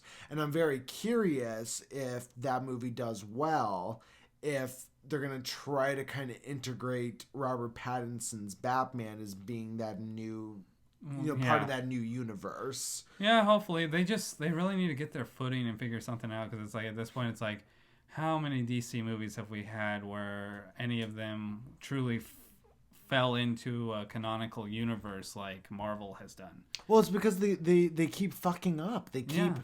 you want to know what the problem is? The problem is they keep trying to compete with Marvel. Yeah, they just instead of just create their own shit. Yeah, they need to do their own thing. I mean, the whole reason why Batman vs. Superman movie came out was because at the time Marvel had released a movie called Civil War. Yeah. And it's like, okay, well, Marvel's been doing this for 8 years. They can fucking do that. Don't you've been doing this for a year. Exactly. Do not calm down, DC. The movie just came out this year, and you think you're gonna take views away from that movie? Are you insane? Yes. It's like that's what it was. Yeah, it's like if you put out the movie in the exact same year when Marvel's well established and already critically acclaimed. Yeah. Everybody's gonna remember this year for them. Yes. Try to do it in a year where Marvel isn't hitting so well. Yes. Do it during their downtime between phases.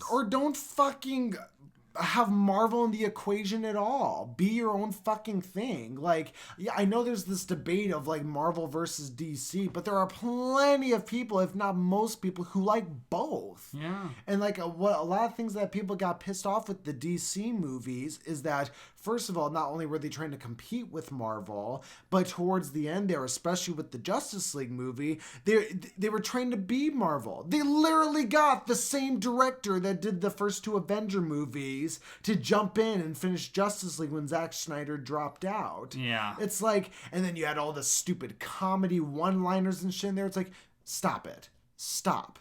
If you wanted to be like Marvel, then just fucking sell it to Disney. They'll do it for you. Yeah, they'll make it better series. You know?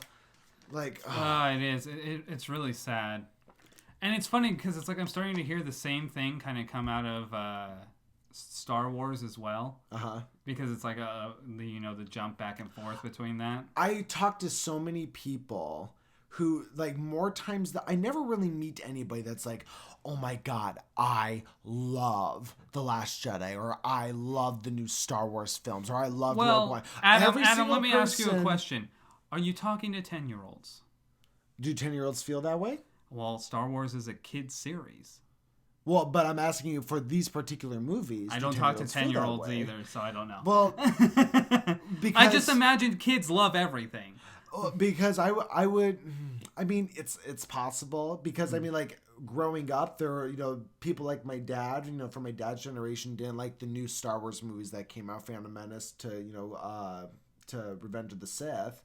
But I mean, my brother and I got really into Star Wars when those movies were out and really enjoyed those. I mean, it's possible, but more times than not, I hear more people just, when these new Star Wars movies come out, I just hear more people say like, yeah, I mean, I'll go and see them every time they release one.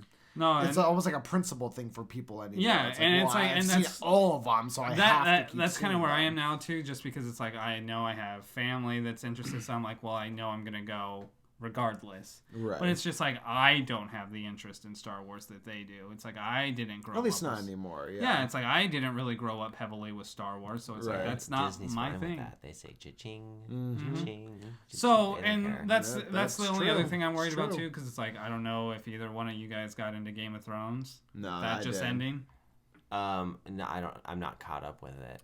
Are you gonna spoil stuff? No, I don't need to spoil anything. Just. I mean, you can. I was just going to warn people that you're going to spoil shit. No, I'm not really going to spoil because people are really up in arms about that with Game of Thrones. Me, my wife, her family, we're all really into Game of Thrones, so we were really excited to see the ending. Well, just in case, guys, maybe spoilers. So if you're watching I'll definitely let you know before I get into that. Basically, the whole thing is, I guess if it's a spoiler to say the writing in the last season sucked balls. Yeah, I don't even know if that's a spoiler. Everybody...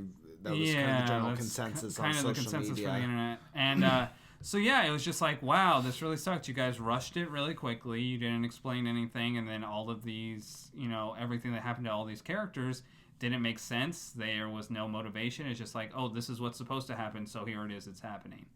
Right. And is it based off a book? Yeah, Yeah, it's based off of a series called A Song of Ice and Fire by George R.R. Martin. So the people who have read that already knew what was going to happen. Through The whole series isn't completed. I was gonna say, I think after like the 4th season or something is when they started deviating. Yeah, they because started they branching. caught up with the books. Yeah. Oh, The books so then were- they had to make The it author Yeah. says there are 2 books left in the series that he has not finished yet. Mind you, the last book came out like 10 years ago. The series is called the Damn. Song of Ice and Fire. Yeah, it's though? called A Song of Ice and Fire. Really? So Game of Thrones was just the name of one of the books. What was the name of the first book? Oh, I did not know that. I thought it was like the Game of Thrones series. No, you know? the Game of Thrones was the name of the first book in the series, A Song of Ice and Fire. Oh. Oh. Learned something today. I guess that makes sense. You had the dragon, the fire, that it was winter is coming. Yeah, you know, right. constantly every fucking Yeah, episode. and as you get to the end, it does make sense why it's called A Song of Ice and Fire with the characters who are kind of becoming the leads at the end of the show. Well, at least for the show, Yeah. sure, yeah. And it's just like, and of course, they had the author working with the people that were writing the show saying, here's where I'm planning on going with the story. Here are the cliff notes that I'm going with. Well, and it feels like that's all the last season is, oh, he said this was supposed to happen. There you go. And then he said this is supposed to happen. Here you go. And here's how this is supposed to happen. There you it go. wasn't their imagination. No, it wasn't their It was imagination. It wasn't their copy. taking it. It just felt like he told us what was supposed to happen. We put it on screen. We didn't explain why it was happening because he didn't tell us why it was Well, I happening. wonder if don't- it would have been cooler if he would have let them. If he would have like insisted, I don't want to give up the ending, and they had to make it up. But or no, something. no. But I think what you're saying, Matthew, is what happened. Because I saw like some interviews and stuff with George R.R. Martin, the author of the books, and he had said that he actually was kind of in battle with the creators of the show a little bit, because when they first even did this, he wanted to go to 10 seasons, but they were very adamant about the Yeah, and that was really a big So- thing too, because HBO came out and said we gave the 2 show writers budget to run 10 episodes, and they said they didn't want to. They wanted to make the last season 6 episodes and end it. Mm-hmm. And they're like, we would have gave them 10 episodes this season. We would have brought them on for another season, done another 10 episodes. We had no problem doing it. So it was absolutely the writers. It truly doesn't make sense to me, because No, it doesn't because now make they're doing any sense at all. well, because now they're doing the you know what I think it is? So the thing with Game of Thrones, this particular series, is it's based off of books. These are writers who are very talented writers who are I would who are not adapting go that from far. a book. I would not go that far Well, because well, I also found out one of the writers for the show is credited as the playwright or whatever for X-Men Origins Wolverine. I never saw that one. Was that a bad one? That was the terrible one. That was the one where Deadpool was somebody with the mouth covered in claws. That one. Gotcha. He wrote that. He wrote the story for that. Well, regardless of that, though, in their minds, they've written this multi-billion-dollar, profiting show. They're Sure. talented writers.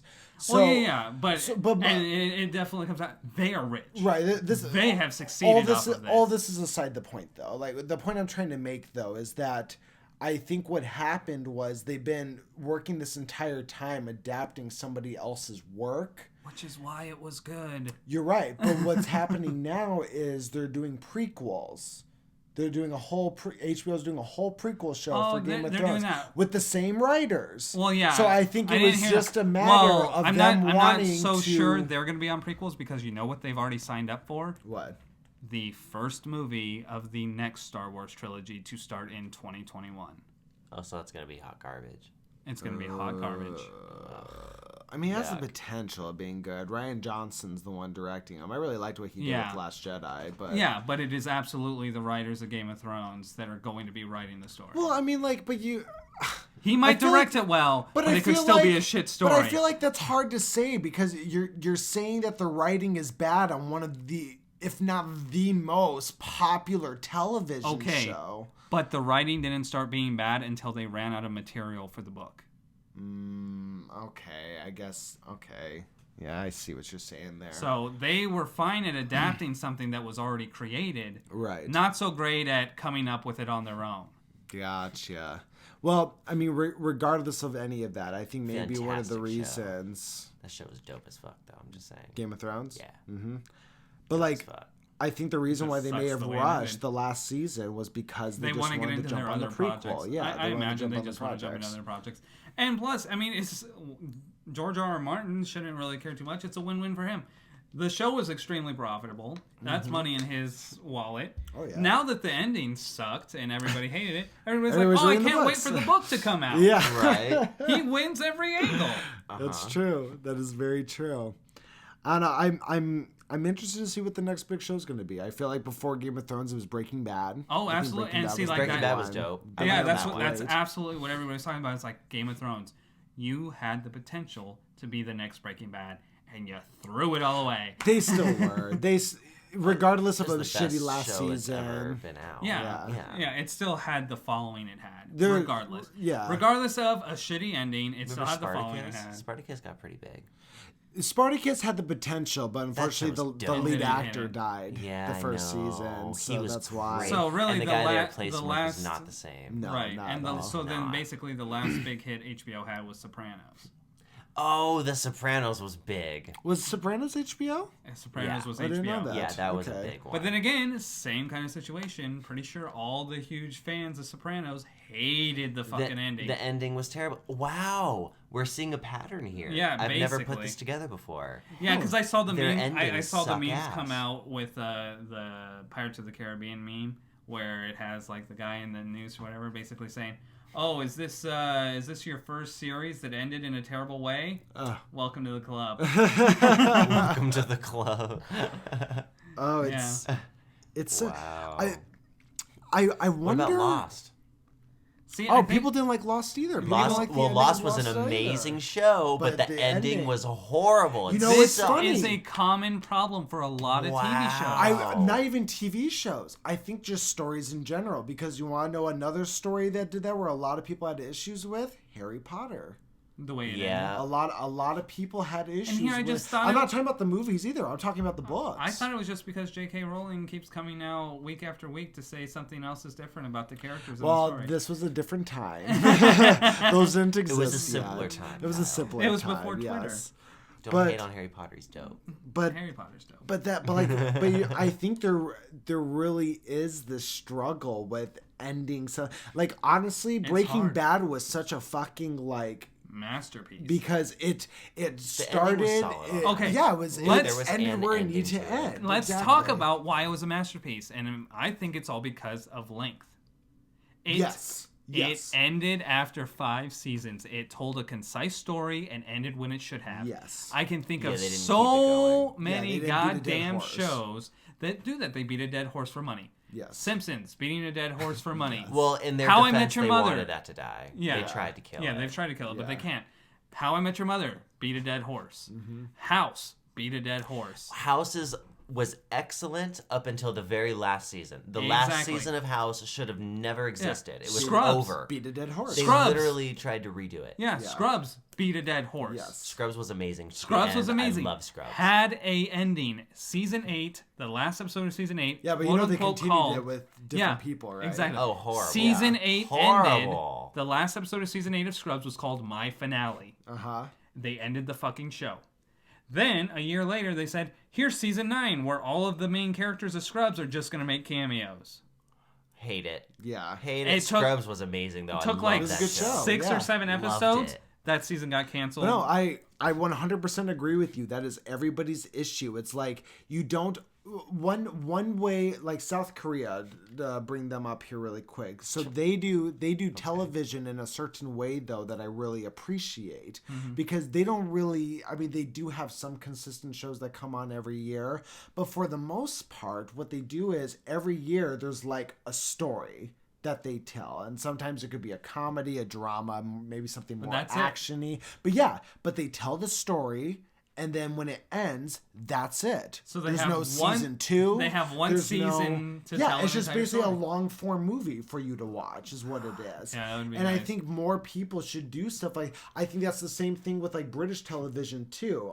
The show like Sherlock's a perfect example of that. Yeah, where but- like some episodes will be like, or some seasons, I mean, will be 3 episodes, but then some will be 6. You know. But it's still just the fact that Sherlock also likes to go, we're only going to come out with a season once every 4 years. Yeah, that's Yeah, that's true. But then again, then you have the opposite of that, and you have Doctor Who that's been on the air. Well, it was on the air from Doctor Who now is beating a dead horse. Peter Capaldi. It should have ended with Matt Smith. It should have. They truly, like, the last episode with Matt Smith was literally, they made this whole story to make an excuse as to why it can continue. Oh, yeah. Because Matt Smith was supposed to be the last one. Not only that, they made it in the story. It was just writers writing their way out of an ending. Mm-hmm. And it was basically, Matt Smith says, like, early in towards that last season he has, that I've regenerated it 13 times. That's the most regenerations a Time Lord gets. Yeah, and then the last episode happens. Oh, I'm getting another Time Lord. Spoilers.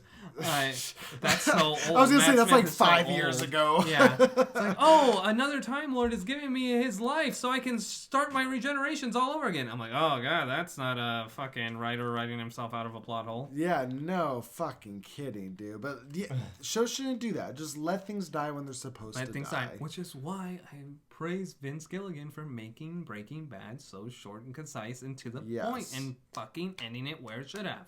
Yes. Breaking Bad could have gone on another 4 seasons. I'm sure they would have made plenty of fucking money. I'm sure they would have found a way, yeah. Yeah, they absolutely would have found a way, but no, they didn't need to. And it's like, it's really sad because they had their spin-off, Better Call Saul. Still a fantastic show, does not have near the same following. I was going to say, it does not have nearly the same following Breaking Bad does. But I have still been keeping up with it. It's like 4 or 5 seasons in. And it's been fucking fantastic. Long? So far, it has. I think they're season 4. They might be coming out with season 5 this year. I've like never seen commercials for it. I don't know why they don't even like try to promote it, but it's just like it's there. It gets fantastic ratings. It gets enough viewers to continue gaining seasons. Matt and I have talked about this before, and it's funny because there are shows out there because that will happen to me when I like go home to my parents' house and I'm watching cable, and all of a sudden you see like a commercial for like, check out season 8 of Matt and Kim, and you're like, what the fuck? Like, what is this show? It's been on for 8 years. Yeah. But there are demographics where it's absolutely. Everyone in the Midwest is watching this show. Don't get me started with the shitty. What? NBC, I think. NBC has the shitty ones with Big Bang Theory and... Big Bang just ended. Oh, thank God. But don't they have, like, Young Sheldon or something? Yeah, now they have that. But that's a little different because that's not even... I mean, yeah, it's the same story, same characters. It's still just so terrible. And it's like, I finally watched somebody depict why these shows are so fucking terrible. And it's like they basically... I like Big Bang Theory. They compared the comedy... I was like, what the fuck? That was a great show. No, they compared the comedy to something like Futurama. Big Bang Theory... I love Futurama. Big Bang Theory does not have smart comedy. Well, no. It has turn your brain... It's a fucking sitcom. They have turn your brain off comedy. Friends didn't have smart comedy either. I thought that Futurama was pretty smart comedy. Oh, Futurama's not a sitcom, though. Oh. No, but there are still sitcoms that don't have drug out, ridiculous... None of that was funny. Name one.